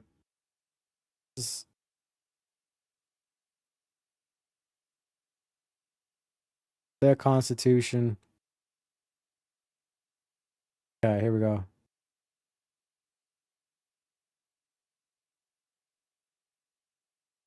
Okay, here we go. Right. Now, you Christians would love this Constitution because, right, this is the Constitution of Ireland. This is what it reads. In the name of the most holy Trinity, from whom is all authority and to whom, as our final end, all actions, both men and states, must be referred, we, the people of Eire, humbly acknowledge all obligations to our divine Lord Jesus Christ, who sustained our fathers through centuries of trial. Gratefully remembering our heroic and unremitting struggle to regain the rightful independence of our nation, and seeking to promote the common good with due observance of prudence, justice, and charity, so that the dignity and freedom of the individual may be assured, true social order attained, and the unity of our country restored, and concord established with other nations, to hereby adapt, enact, and give ourselves this Constitution. Right? Then it outlines the nation. What do we mean by nation? The Irish nation hereby affirms its inalienable, indefensible, and sovereign right to choose its own form of government, to determine its relations with other nations, and to develop its life, political, economic, cultural, in accordance with its own genius and traditions. See the way we're violating it already, boys. Right? Article 2. It is the entitlement and birthright of every person born in the island of Ireland, which includes its islands and seas, to be part of the Irish nation. That is also an entitlement of all persons otherwise qualified in accordance with the law of citizens of Ireland. Furthermore, the Irish nation cherishes its special affinity with the people of Irish ancestry living abroad who share its cultural identity and heritage. Article 3, it's the firm will of the Irish nation in hegemony and friendship to unite all the people who share the territory of the island of Ireland in all the diversity of our identities and traditions, recognising a united Ireland be brought about only by peaceful means with the consent of a majority of the people democratically expressed in both jurisdictions of the island. Until then, the laws enacted by the Parliament established this Constitution shall have the like area and extent of application as the laws enacted by the Parliament that exist immediately before coming into operation of this Constitutions. And it goes on and goes on and goes on. So this is why this whole thing of the constitutional change is such a... This is where they give you the little bait, but what they really want to do is to... They just want to subvert the Constitution. They want to rewrite the Constitution, essentially, right? Key legislations, key details of legislations. It will compel the Taoiseach, the Irish Prime Minister, to prepare a plan for constitutional change. Provides for a citizens' assembly to discuss and plan for potential unity. Sinn Féin described it as starting the most important national conversation of our time on achieving a united Ireland in a responsible way. This follows earlier Sinn Féin efforts, such as the Dáil motion on Irish unity debated in October 2025. Bill is at its first stage, the introduction, so it still needs to progress through further readings, debates, and votes, where it may face opposition or amendments from other parties. It's a symbolic and political step to push the issue onto government agenda. This aligns with Sinn Féin's long-standing advocacy for planning towards potential referendums on unification under the Good Friday Agreement. I mentioned this on Rex's panel where it's like 1998 framework, like it needs to be given to the people of Northern Ireland where they vote to reunify with Ireland. If you're looking for more details, the full bill text or things, let me know. But how they rewrite the Constitution is going to be pivotal. Constitutional change is going to be pivotal. Like I said, I've a funny feeling they're going to remove this whole Holy Trinity and Jesus Christ and all this kind of stuff. You know what I mean? There's any motherfucker that's a Muslim based on that Constitution won't be able to become an Irish citizen, right? Right? You know? There's a Rucka Ali song, I think you might call it History, Philosophy, or Rap.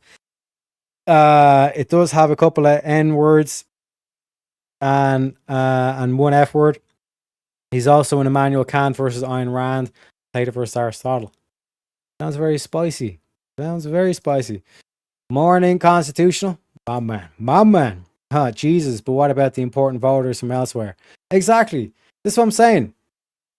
By that Constitution, no Muslim can become an Irish citizen. Simple as. It's in black and white.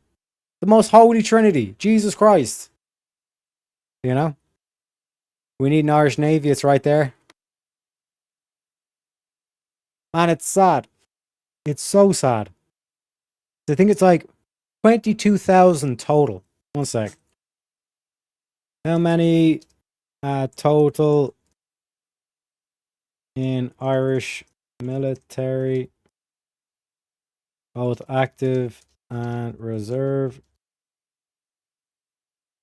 Look at this. It's something like 22,000 total. Like, I'm pretty sure Texas has more. Oh, it's even less. Oh my god, it's even fucking less.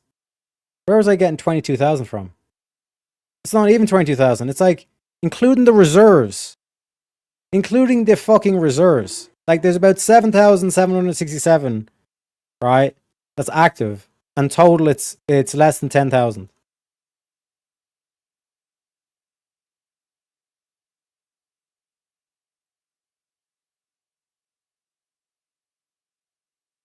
And we're going to have a navy? We don't even have a fucking army, bro. It's unbelievable. Reminded by Team Rocket from Pokemon, their introduction. No, it says right there, Ireland for the Irish. Exactly.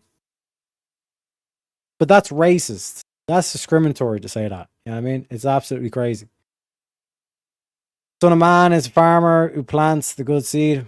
I'd rather be a warrior in a garden than a farmer on a battlefield.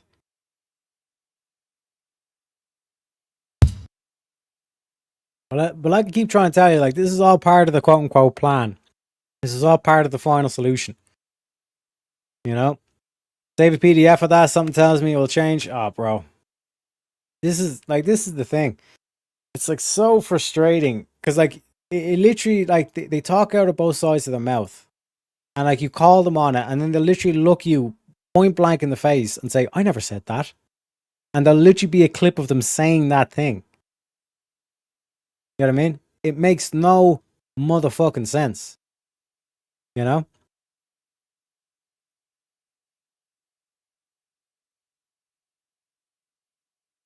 It's unbelievable. Unfucking believable. It's like, let me pull up the... What's her name again? What's her name again?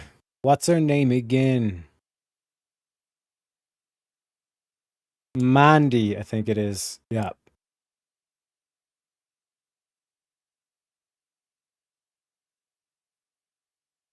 Okay, let me put. Okay, we're gonna do a little showcase of Mandy because Mandy has been on X and she's playing a blinder. You know what I mean? Pointing out all this bollocks. Where is it? One sec. Okay. Yep. Okay, I'll probably start with this one. Give me a sec, chat. Give me a sec.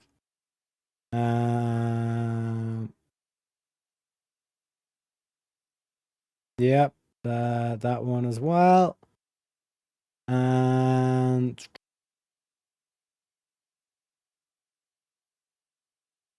who else? Who else?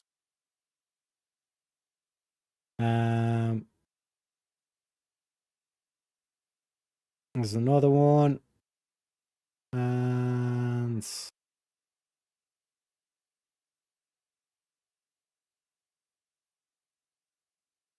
where else? Memento. Okay. All right, we'll start with these. All right. So first of all, no, I'll show this one first. All right, just to give you a whole aspect of who the fuck Sinn Féin is and Mary Lou McDonald. But the one that's proposing like the United Ireland, all this kind of stuff, you think, oh shit, she's actually got her back. She wants the United Ireland, all this stuff. And this is how I've been trying to explain how this works, right? So again, just to point out, it's Sinn Féin is the one that's pushing this. And it's Mary Lou McDonald, the leader of the Sinn Féin party. Mary Lou McDonald, okay? Sinn Féin minister, Mary Lou McDonald introduced this bill. And she's pretending to be on the back, right? This is that bitch, Mary Lou, right? Look at what she's saying. So, great news. The Sinn Féin bill to end the mandatory 3-day wait has just been passed in the Dáil. This is great news for women's healthcare. And now we're going to work with other parties to get this over the line. This little cunt pushed for them to remove, because abortion's now legal in Ireland, right? And this cunt is pushing to remove the mandatory 3-day waiting period on abortion. Right? That's who Mary Lou McDonald is, right?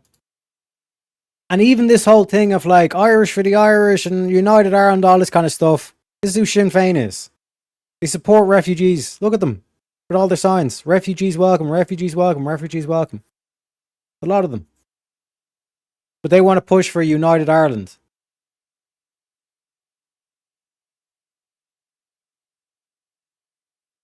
They say it's racist to have migrant deportations.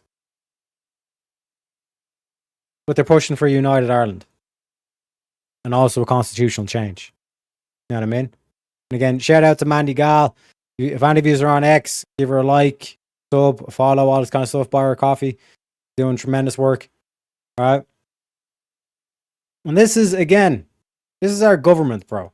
This is our fucking government. A couple of weeks ago, Children's Books Ireland found itself embroiled in controversy over a highly inappropriate book that was recommended for 15-year-olds. RTE had initially recommended this reading list, which they ended up retracting over what they said was age appropriateness reasons, referring to very graphic sexual content. I'm wondering, do you have any thoughts on that particular saga? I haven't seen that graphic illustration that you've spoken about. I personally haven't seen it. Obviously, I agree that any education for a child has to be age appropriate. I think most parents would accept that, but I haven't seen much of it. Have any of the deputies seen that or know what I'm referring to? Nobody? No, nothing to see here. Nothing to see here, folks. No, didn't even look at it. We pushed the legislation forward, but we didn't actually look at it. Nothing to see here. What the fuck is going? You're supposed to be government. What the fuck is going on? Yo, what the fuck is going on right now? Absolute clowns. Fucking lot of them. Absolute fucking clowns. You know what I mean? And again, just to point out, like with Sinn Féin, in case there's any Irish people in chat that think, no, Sinn Féin's going to get the United Ireland, we need to stand by Sinn Féin. This is Sinn Féin. How come these people are getting into this country unvetted? Us, we have to be vetted. We're treated as criminals in our own country.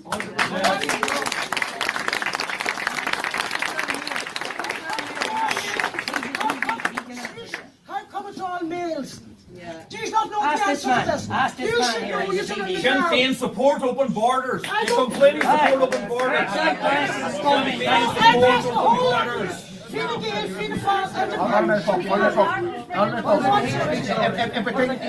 we think this is the solution, if we think this is the you're bullshitting. You're full of shit. They're paid liars. They're paid our tax money. They're idiots. You're just standing here saying, singing out the same ham sheet. The whole fucking lot of you. The whole lot of you.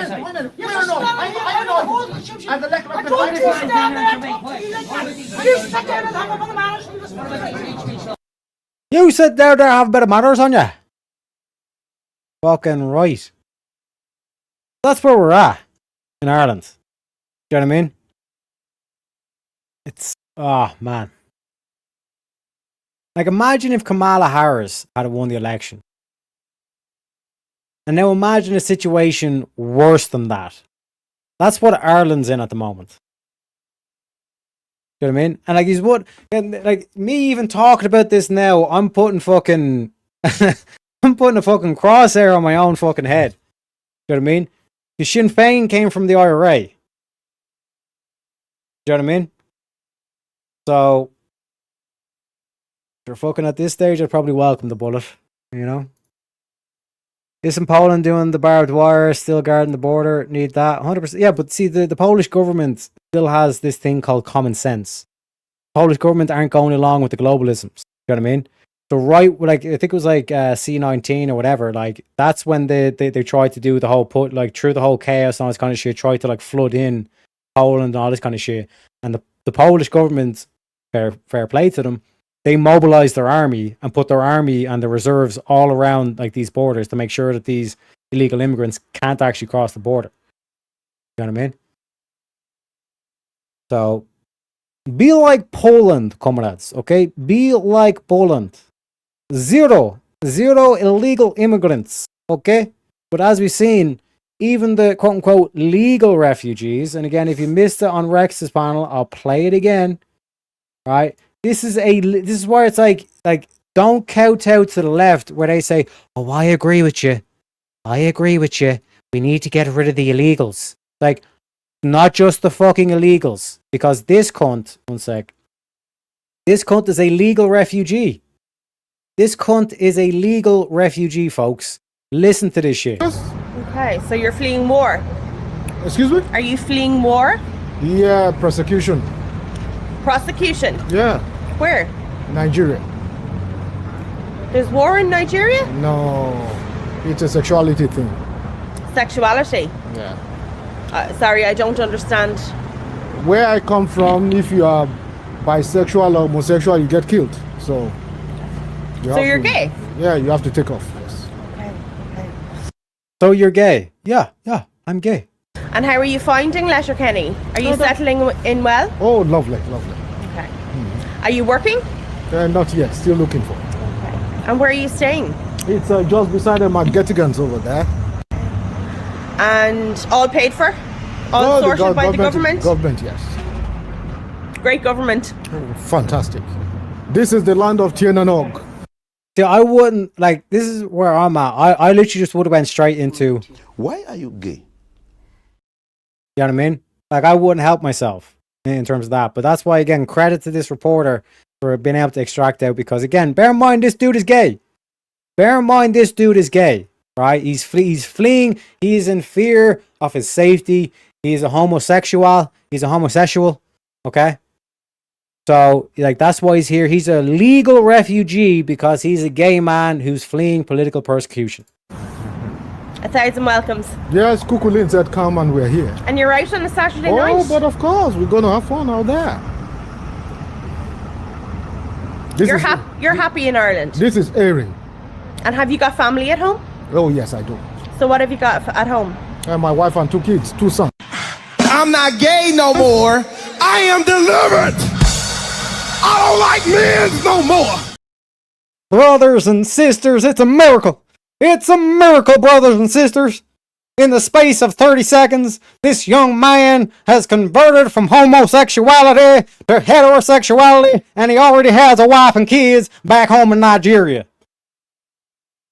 Can you fucking believe it, man? Oh my God, man.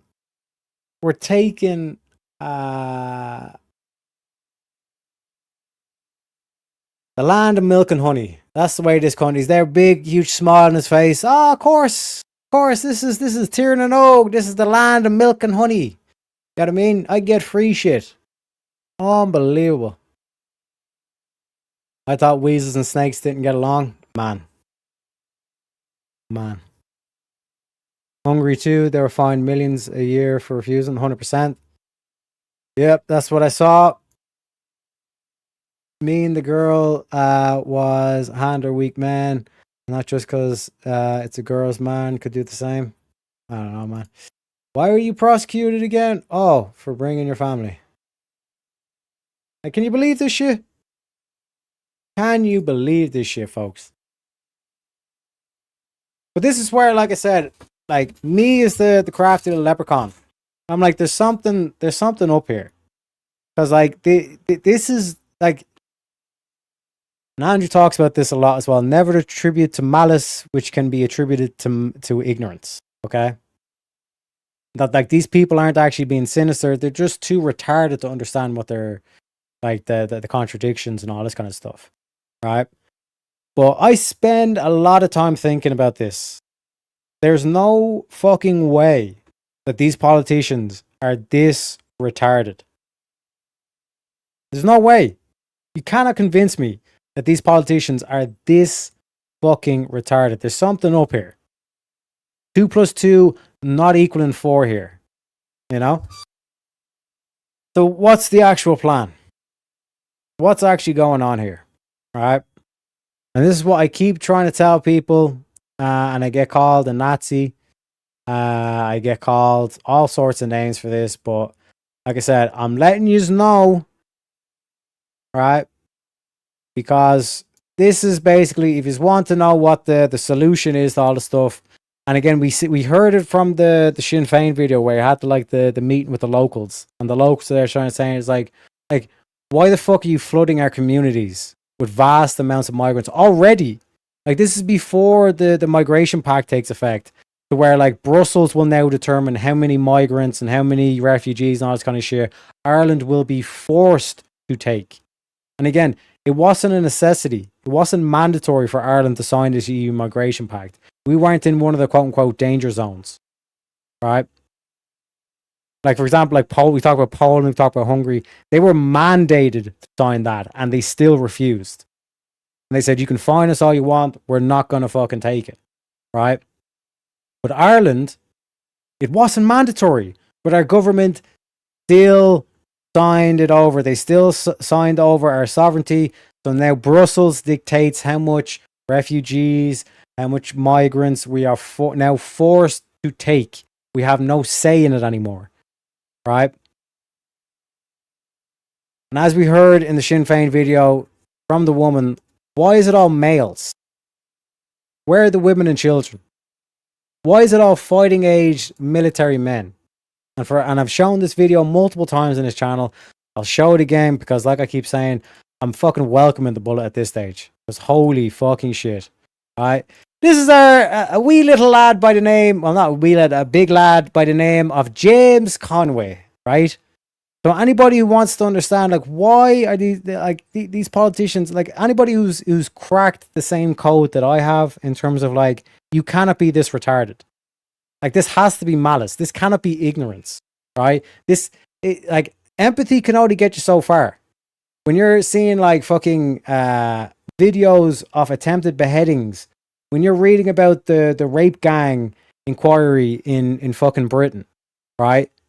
The fact that it's actively covered up, that you have like people, the leaders or the administrators of these homeless shelters, or like what's the word? These orphanages, like the leaders, like the administrators, like actually taking these kids out to the fucking vans.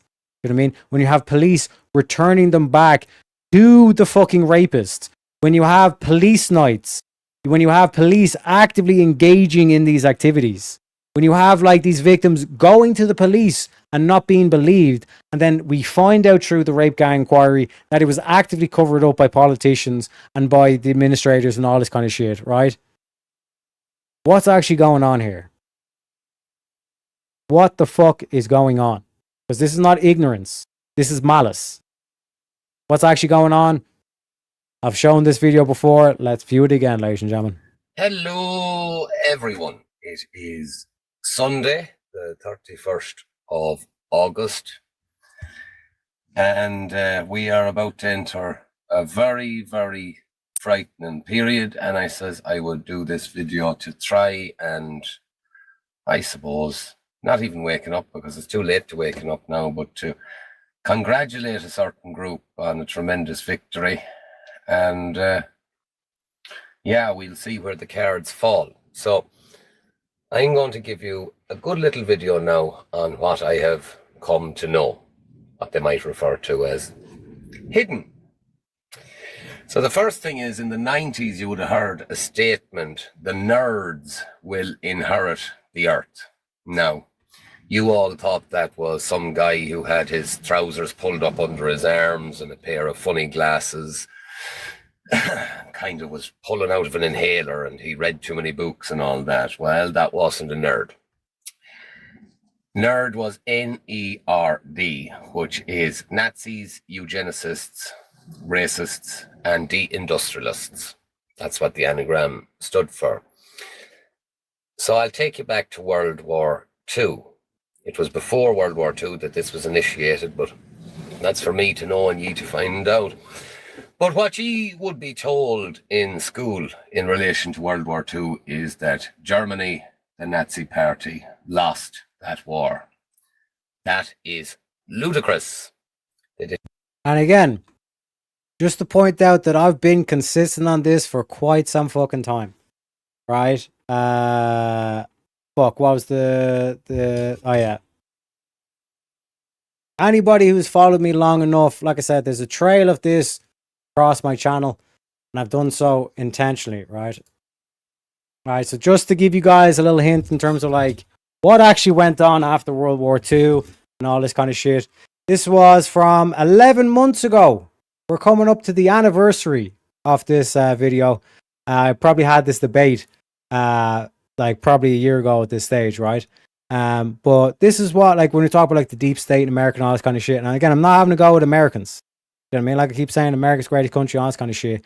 But when you're talking about like what happened after World War II, what our boy James Conway is explaining here, just to give us a recap in terms of in relation to World War II, is that Germany, the Nazi party, lost that war. That is ludicrous. And why is it ludicrous? Let your boy inform you. Teriak, you said something that was kind of weird to me, man. I'm not gonna lie. And then you guys both kind of contradicted your statements after this. So I'll get into that after I ask this question. So you said that the United States has been a police state for 70 years. Can you please demonstrate how that? National. I just want to be clear. I am not a Nazi. I think we covered it. Socialist. So 1945, after the war, Operation Paperclip, they basically the Soviets and America split the scientists. So all the Nazi technology, not just the physicists, but like the behavioral scientists and all this kind of shit. So when you look at like all the shit that went on in America, basically MK Ultra, all the shit, they just continued on the research that they were doing in the concentration camps, and even worse, they done it on kids. And in MK Ultra specifically, it was unwilling, unconsensual testing that like they were giving them like fucking LSD shit and all the stuff. That's why you're seeing the whole radicalized shit that went down in Hollywood, Charlie Manson.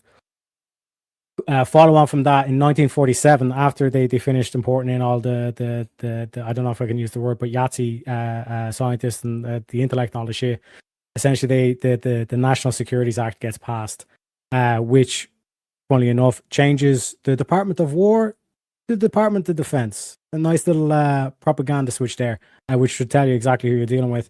And then, like I said, in terms of the National Security Agency, CIA, the whole basically mechanism for the deep, what Alex Jones has highlighted as the deep state, that basically gets formulated in 1947.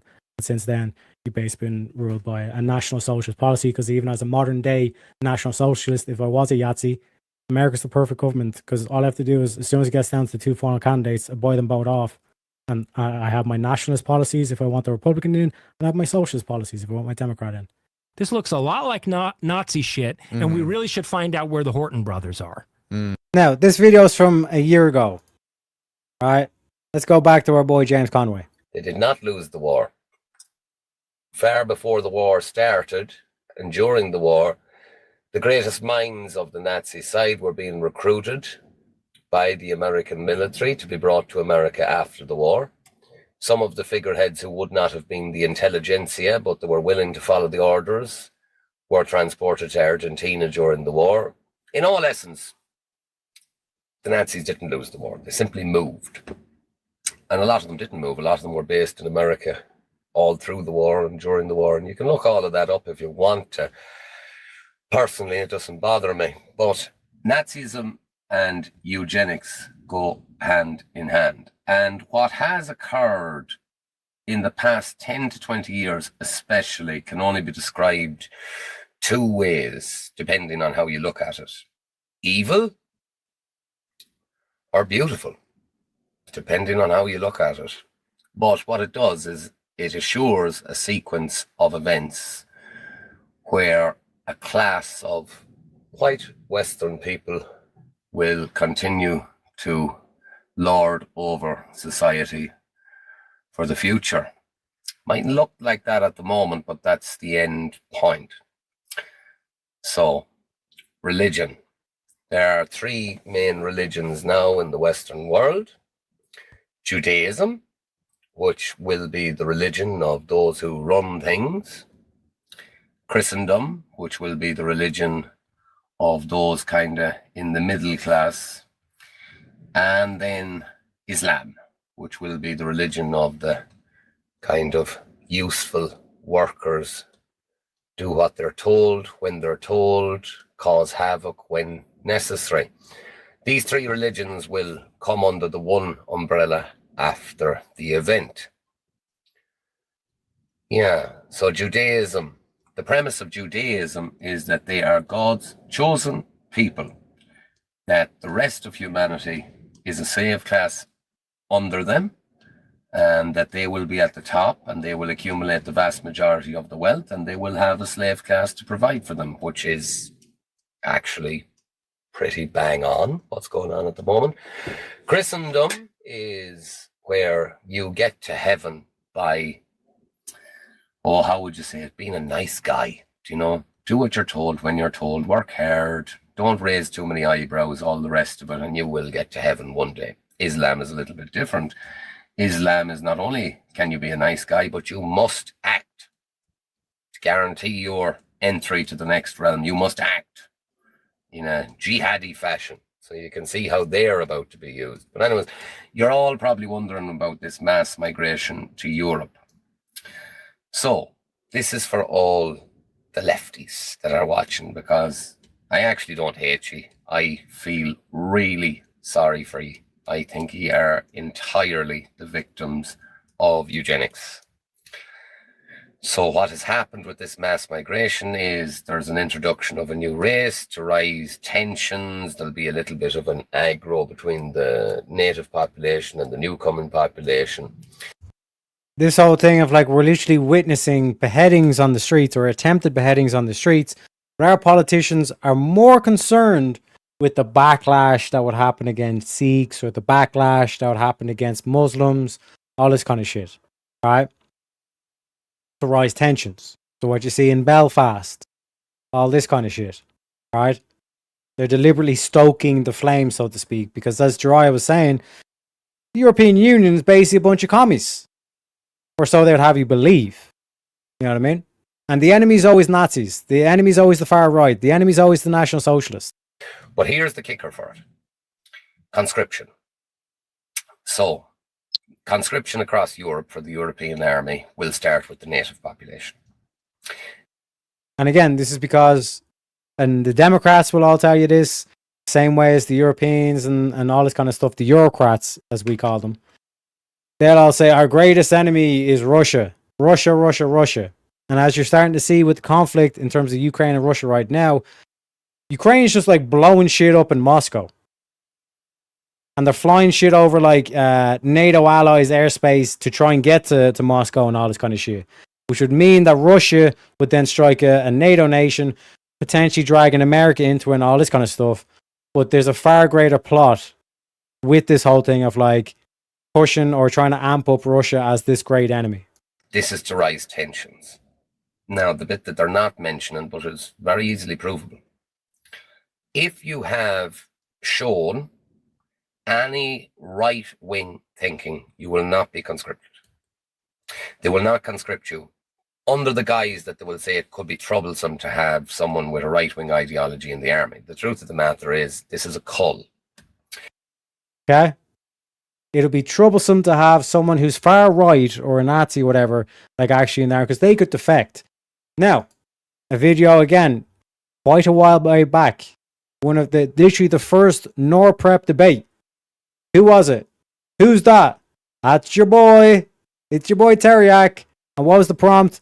Russia should take over the EU. I seen this coming a fucking long while away, ladies and gentlemen. And this was 4 months ago. Probably 5 months ago at this stage, right? I seen this coming a mile away. So I can't be trusted when they do this conscription, because I'm here, you know, face and everything, trying to make the case that Russia should take over the EU. Well, I can't be trusted to fight the Russians because I think the Russians should take over the EU. Now, I'm probably going to go to be spending some time in prison for even just having this debate, the way things are looking in the next couple of years. But like I said, by 2030, a lot of this shit will already come to be. But highly recommend you go check this out. What was it? 5 hours and 51 minutes of me, almost 6 hours, you know what I mean? Of me and Rob going back and forth, where I'm basically trying to make the case that that Russia should take over the EU.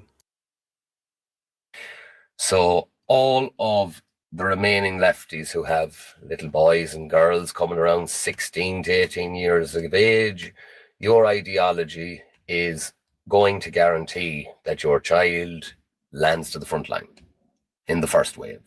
Second wave will be the undesirable of the new population coming in. So they'll go through that with a fine-tooth comb. They'll see who's actually qualified, who actually is educated, all the rest of it. And anyone that doesn't mean those terms will be given a choice.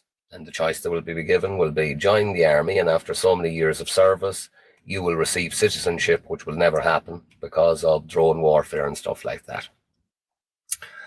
So, yeah. So basically, like, what will happen when these right-wing politicians reclaim power and all this kind of stuff across Europe, they'll say, we'll deport them and all this kind of stuff, but we also have a war with Russia going on.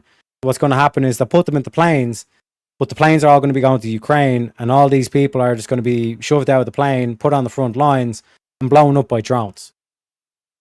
Because think about all the countries that they're like mass importing from, are all, again, like, what kind of person are they bringing in is fighting age military men. That would be a description that you'll find is commonalities between all these refugees, like the dude that we've seen here that's supposedly fleeing sexual persecution in Nigeria, who's come over here as a refugee and all this kind of shit. He like basically all in North Africa, all the Middle East, these are all their fighting aged men. So if you look into any stuff I've been talking about, the British imperial system, that's a way to essentially neuter a country, is to take all the fighting age military men, and what he mentioned there as well, any of the people that actually have a bit of intellect on them and are actually able to provide some value to the economy. All these motherfuckers are essentially like, they'll either be like a brain drain or just a fighting age military men, drain them so they can't even fight back, because then the British imperial system will then be able to exploit the countries, their natural resource on the stuff far more easier, because we've basically opened up the floodgates, brought all these motherfuckers over, pandered to them, set them up in nice 4-star hotels, paid them a bit of dosh, you know what I mean, so they could go out in go out on the weekends or the weekdays even, and have their pints and have a good time and all this kind of shit. And then even when we need to quell the native masses, we send these motherfuckers out with a couple of batons so they can beat down on the native population, rise tensions and all this kind of shit even more. And then again, when it comes down to it, it's like, oh, we need you on a job. They're more than willing, because they think all these motherfuckers that have been, all these refugees and immigrants and stuff, they're all convinced now that the government's on their side, not the native population. When the government says, hop in this van and hop in this plane, all this stuff, and be flown over to Ukraine, they'll go along with it because they think that the government is there out for them and all this kind of shit. You know what I mean? Military age men, exactly. I'm telling you. Teriyaki can eat 3 hours of sleep, thanks. Hey, it is what it is. It is what it is. I'm giving you the truth. I'm trying to give you the truth. You know what I mean? And welcome back, John. Welcome back. So this is the final solution. Like this whole thing of like why these politicians have just like brought in all these immigrants and these refugees and all this kind of shit is because they're going to be used as cannon fodder for Ukraine. And this whole thing of paying them off and letting them sit on the scratcher and like go out on the days and all this kind of shit, ship them off, and then all these like lefties that are basically communists, we can get rid of them too because they all are convinced now that Russia's the greatest enemy. And all of a sudden, you're going to see this whole patriotic wave take over the Democrats or the EU-crats, the Eurocrats, and all this kind of shit and say, we need to fight back against Russia. And all these liberals and communists and all this kind of shit, they'll all go over to Ukraine as well. But it's not actually going to be a war because if you look at any footage coming out from Ukraine, it's all drone warfare where you just get blown up by a drone. It's not this whole thing of like actually, you know, a battlefield and all this kind of shit. You just get blown up by a drone. There's nothing you can really fight back against in terms of this drone technology. It's the call. Very plain and simple. So that's a little bit of the Nazi, a little bit of the eugenicist. We get into the racism. Racists survive because what they do is they group together in their own people. They're clannish. They keep the assets of that group of people to themselves. They survive. And then the deindustrialists. That is the control group. That is people who step away from society, go back to barter, go back to self-sufficiency, all the rest of it.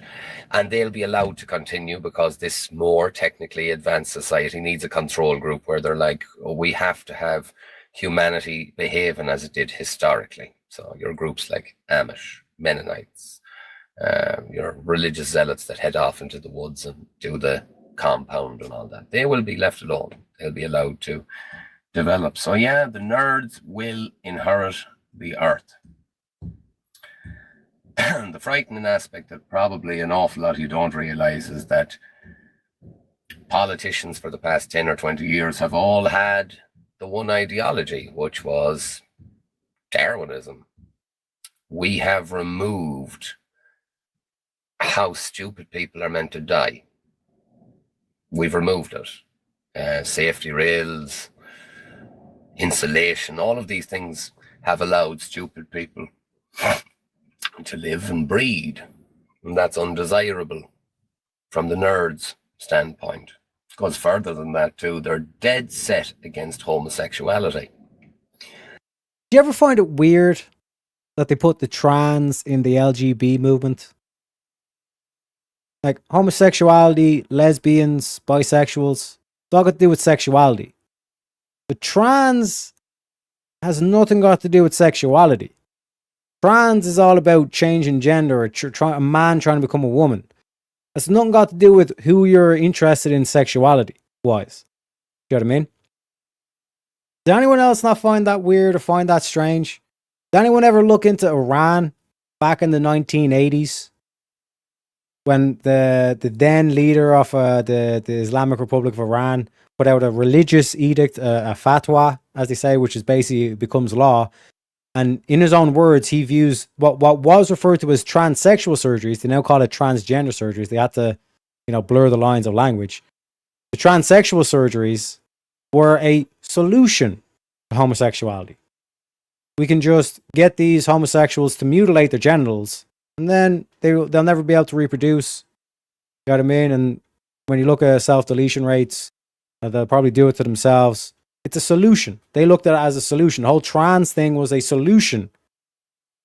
And that was like 1980s back in Iran when they were talking about that shit. Now fast forward to modern day era. Why are the Democrats flying the trans flag? And why is all these politicians so interested in pushing this trans agenda? Because all these chemicals are the same chemicals they use to chemically castrate pedophiles and all this kind of shit. Get the homosexuals, castrate themselves, and convince them to cut off their own genitals. They realized a very long time ago that there are a lot of people who have homosexual tendencies, but because society was so kind of religion-based, that they kept these desires underground. There were plenty of gay men who were married with children. There were plenty of lesbian women who were married with children. They kept these desires down. Now, by making society an open place for homosexuals and lesbians to carry on their deeds and all the rest of it, they come out into the open where they can be easily identified, where they can be manipulated by certain groups who sponsor things like perhaps chemicals that could be ingested into the body and used to assure that they would never breed again. Whole trans thing, they have their own flag now. They have their own pins, easily identifiable. All these records of the pride parades, all this kind of shit. As Avarice would say, a target-rich environment, so to speak. They even have their own badges on their X profiles or their Blue Sky profiles, all this kind of shit. And just again, not to toot my own horn, 9 months ago, First Amender.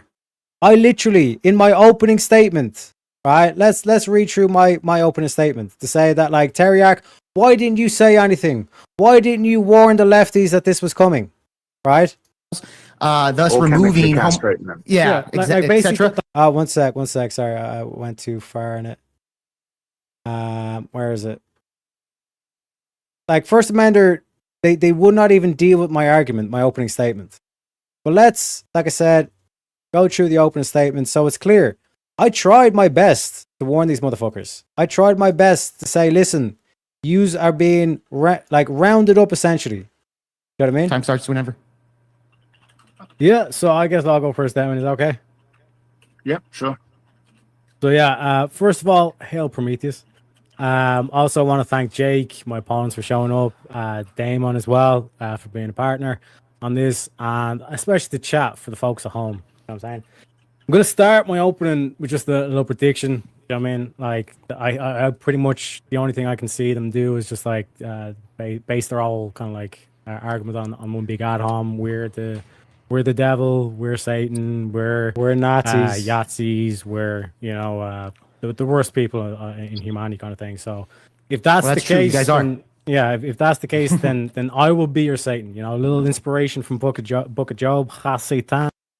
I will be your adversary. I will be your Nazi and show you that as a Nazi, I'd want this ideology. I'm the adversary.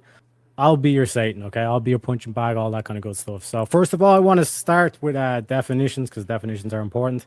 And again, this is going to seem weird why we're defining this, but just keep this one in the back pocket. So first of all, I'm just going to define what genocide is. A lot of people think that genocide is like two nations go to war and one nation wipes out another nation. That ain't the whole story. Like, genocide also includes if one nation was to take all the males and females and castrate them. That would also constitute. Now look at First Amendment. Genocide. Look at First. It is like it's completely dismayed. He has no concept of what I'm talking about right now.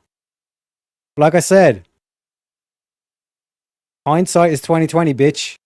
You were told this. You were fucking told this. So I don't want to hear shit about Teriak. Why didn't you warn us? Why didn't you tell us? I tried. I tried my fucking best. But look at this cunt. Look at him. Just note that in your mind, put in your back pocket. We'll come to it later. Second of all, what I want to do is highlight the whole gender conformers and then the gender non-conformers. Basically, two groups of people we're going to be talking about here tonight. And again, like I know, like what Jake will, like audience, like right wing, all the stuff, don't really kind of get a lot of the concepts. But just to simplify it down for you, is like there's basically the gender conformers are basically males or men who were born male and act like men, women who are born female act like women, and also transgender people who are post-operation. You know what I mean? They adhere to what they call as gender conformers. Non-gender conformers, GNC, gender non-conformers, they're basically like homosexuals, lesbians, tomboy girls, effeminate men. They operate as if they're men or women, all this kind of stuff. They defy the gender norms, as they say. So if I was a homophobe, like if I was a Satan character, you know what I mean? Like if I was this Nazi, basically my whole plot would be this. You know what I mean? Basically, what I'd want to do is I'd want to confuse these gender non-conformers. I want to because we basically want to just wipe these people out. So like what we do is we'd confuse them young, you know. So like we basically like tell these people that are already confused, you know, sexually maybe, like as young as like, you know, like 9, 10, you know, 11 years of age. Like if they like other boys, how do they not know that they don't, you know, they're not just a woman born into a man's body? You know what I mean? That like how do you know the difference? Well, you have to like, continue on with the gender stuff. Do you know what I mean? And then what we do is we basically lead them through the path of like all these like drugs, like Lupron. Lupron, by the way, is a drug that was used to chemically castrate sex offenders. So you see how, like I said, this is starting to go down the evil path. We're basically convincing these young people who are confused to chemically castrate themselves. And then when they're down the path and they're old enough, we can get them to do these surgeries. So they surgically remove their genitals. You know what I mean? Which, like I said, in terms of the confusing them young, we've seen data from the DSM-5. But whereas they're saying like 80% of like kids that come in with gender dysphoria, when they grow up, it dissipates. They no longer have gender dysphoria. So as little as like 9 years of age, like these young kids, these doctors, it's like an 80% chance that they might diagnose this wrong. And the consequence of this is to chemically castrate them, remove genitals, et cetera, et cetera. And like I said, if I was that evil genius, I mean, like I said, that's Satan character. You know what I mean? I'm effectively genociding the gender nonconformists. Because like I said, in terms of the whole thing, we're chemically castrating them. We're leading them down this path, and we have like an 80% error rate, the potential of this. And you might say, this is a crazy conspiracy theorist. But this is what they do in Iran. Iran is one of the top 3 countries for trans surgeries in the world. And the greatest evil genius part about this ideology is that, like, I'm the hero, I'm the ally, I'm the trans ally. You know what I mean? And I'm charging them thousands of dollars to do this to themselves. All these gender nonconformists, I confused them. I've got them to think 1 equals 0 by just adding in gender, fucking with their heads. And now what would have been a homosexual has now castrated. Like Dylan Mulvaney is a homosexual who's castrated himself, mutilated his genitals, and like I said, he's paid thousands of dollars to do it. So that's why it's evil genius, and I'm willing to play that character for you. And with that, I close my statements. So again, he's oblivious. It's foreign to his ears. His own arrogance in this debate, it will be his own downfall. Because the reason why it's evil genius is I'm the ally.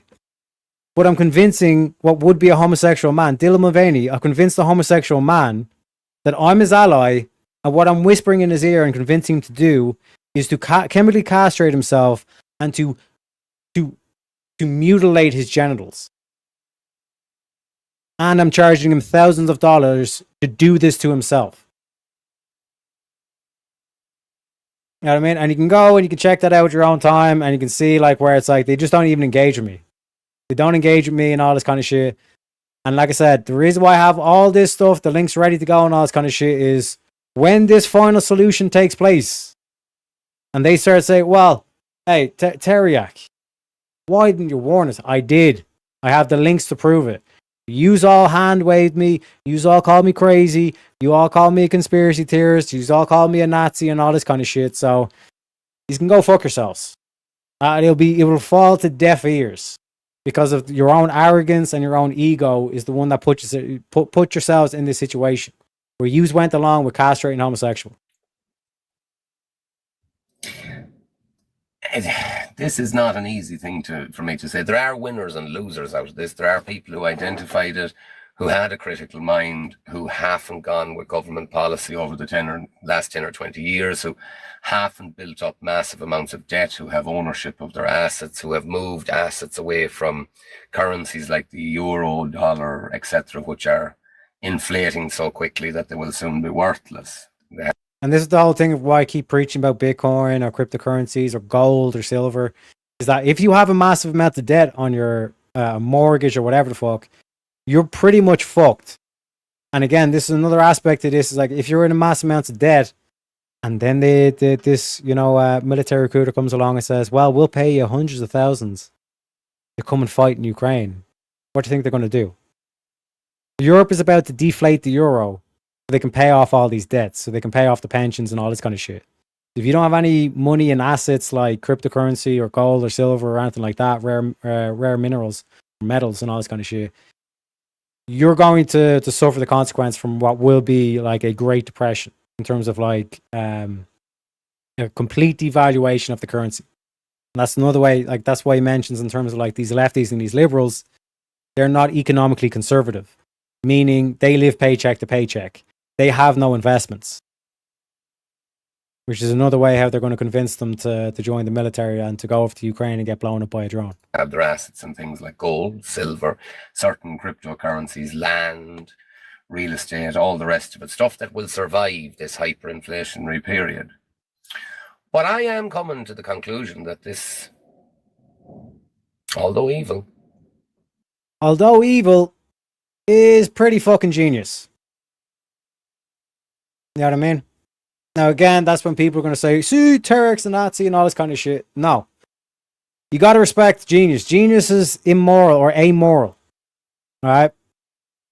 But in terms of the whole shebang, and a lot of people, again, will still call me a conspiracy theorist, say, Terek, there's no way that this was planned out and all this kind of stuff, but there's no way you can convince me that what our current governments are doing, and it's not just the Irish government, it's not just the British government, it's all the governments across the European Union, all across Europe, all across Canada, all across Australia. There's no way that they're this fucking thick. It has to be malice or malicious, right? And to give all like the black pillars, you know what I mean? Because I've seen like these black pillars or these nihilists on the right wing who don't see a future, don't see an out, and all this. That is the final. That's the only explanation to explain what you're seeing. Where there's an attempted beheading, and the government is more focused on keeping the non-nationals happy than the actual nationalists safe. They care more about a non-nationalist emotion than they do about their own nation's safety.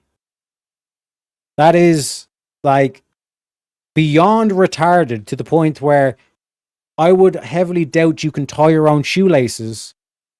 Like you're literally a goldfish versus there's something malicious going on. And again, yeah, you can have your questions in chat and all this kind of stuff. Gold, BS, tomatoes over 20 years per ounce, gold wins. But that's what I'm saying. You know, conservatives, especially people who are economically conservative, they have investments. They recognize the strength of capitalism. You know what I mean? They see the downfalls of like this, living to paycheck to paycheck. You know what I mean? And this is why I say to Americans, if it does happen where Russia attacks a NATO ally, and it's basically, that would basically try to force America into conflict with Russia, I would tell you, I would be against this motion. I would say, like, as an American, do whatever the fuck you can to not get involved with Ukraine, not go into a hot war with Russia, because that's what the plan is. I mean, maybe there's a couple of you sitting there kind of going, well, you know, it's a pretty ingenious solution here, Teriak, and all this kind of stuff. That's for you to decide for yourselves. But the one thing I would say is the fact that Donald Trump done the whole Iran war situation. And remember when he looked at all the EU nations and said, he's going to help out, he's going to send any ships, you're going to help out in the Strait of Hormuz, and all the Europeans told him to go fuck himself. That, I think, is America's only saving grace. I think that would be the trump card to say, you didn't help us out in Iran, we're not going to help you out in Russia. Because, make no mistake about it, that's the solution of, and the explanation of why you're seeing all this bullshit take place, essentially. You know what I mean? So again, any questions, get them in now. We're going to be wrapping up soon. You guys voted to open the panel, and we basically, I've just been bullshitting for the past like an hour, trying to, again, I'm on the bell tower trying to tell anybody who'll fucking listen, like this is the only thing that explains what's going on. You know? Because, like I said, it makes no sense, and this is why Ireland's preparing for United Ireland. This is why when you look to Germany, like looking to become the most powerful army in 2039, going to be the most predominant military force in Europe and all this kind of shit. The only thing that makes sense, process of elimination. You know what I mean?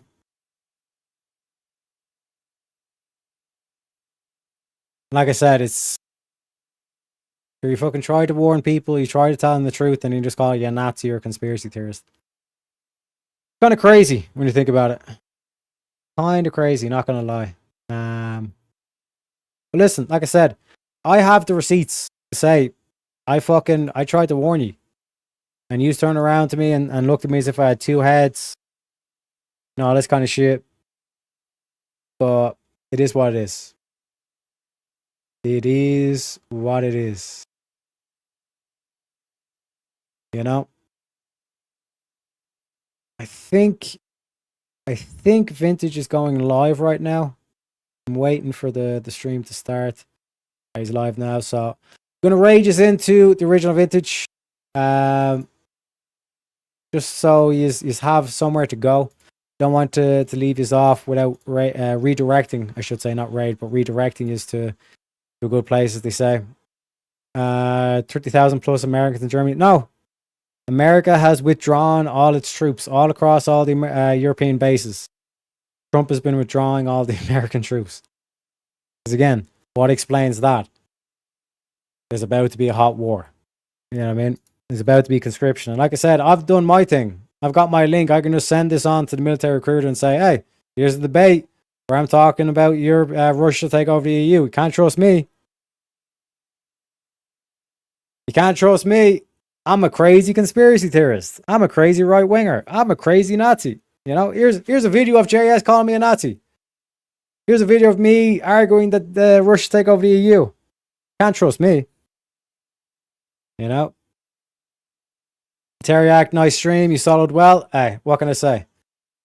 I make do with what I'm given. Are you crazy? But again, shout out to Rex as well for for putting on the show and the interview and all that stuff. I think it was a very, very good show. Make sure you go and you give him an like and a sub as well. Do we still have the link in chat? Like, let me dig out that link before we head away. Re-examination.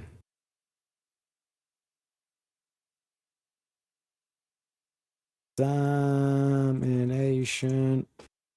So, yeah, here we go. The link. Give your boy Rex an out like a sub. He's up to 159. Can we get any more as well?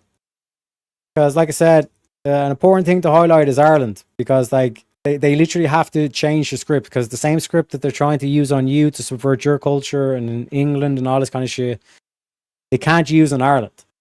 So, like, anytime you're talking to these liberals or these like lefties or whatever, to try to support subverting your culture or multiculturalism and all this kind of shit, and they say, well, we had slaves and all this kind of shit. They, well, Ireland didn't have slaves.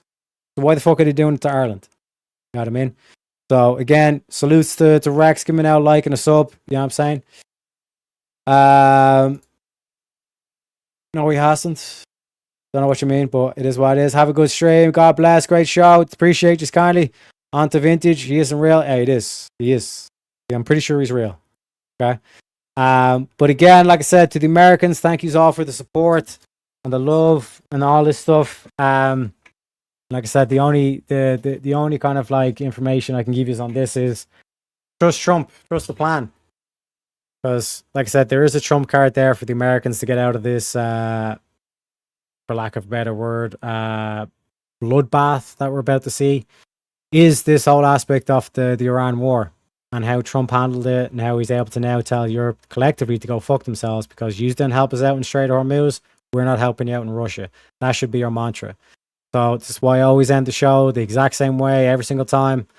I'm not asking you to trust me. All I'm simply asking you Americans to do is to trust your president. God bless America. God bless Donald Trump. And I'll see you motherfuckers later on. I might see us for verbal combat. I might not be awake for it. Like I said, Steve Parton's off a bit and all this stuff. If not, I'll see you for the chat and chill afterwards. God bless America. God bless Donald Trump. And I'll see you motherfuckers later. Baby. Why wouldn't you dedicate yourself to public service? Because I think it's a very mean life. I would love and I would dedicate my life to this country, but I see it as being a mean life. And I also see it as somebody with strong views and somebody with the kind of views that are maybe a little bit unpopular, which may be right, but may be unpopular. I am your voice. So to every parent who dreams for their child, and every child who dreams for their future. I say these words to you tonight. I am with you, I will fight for you, and I will win for you. We will make America strong again. We will make America safe again. And we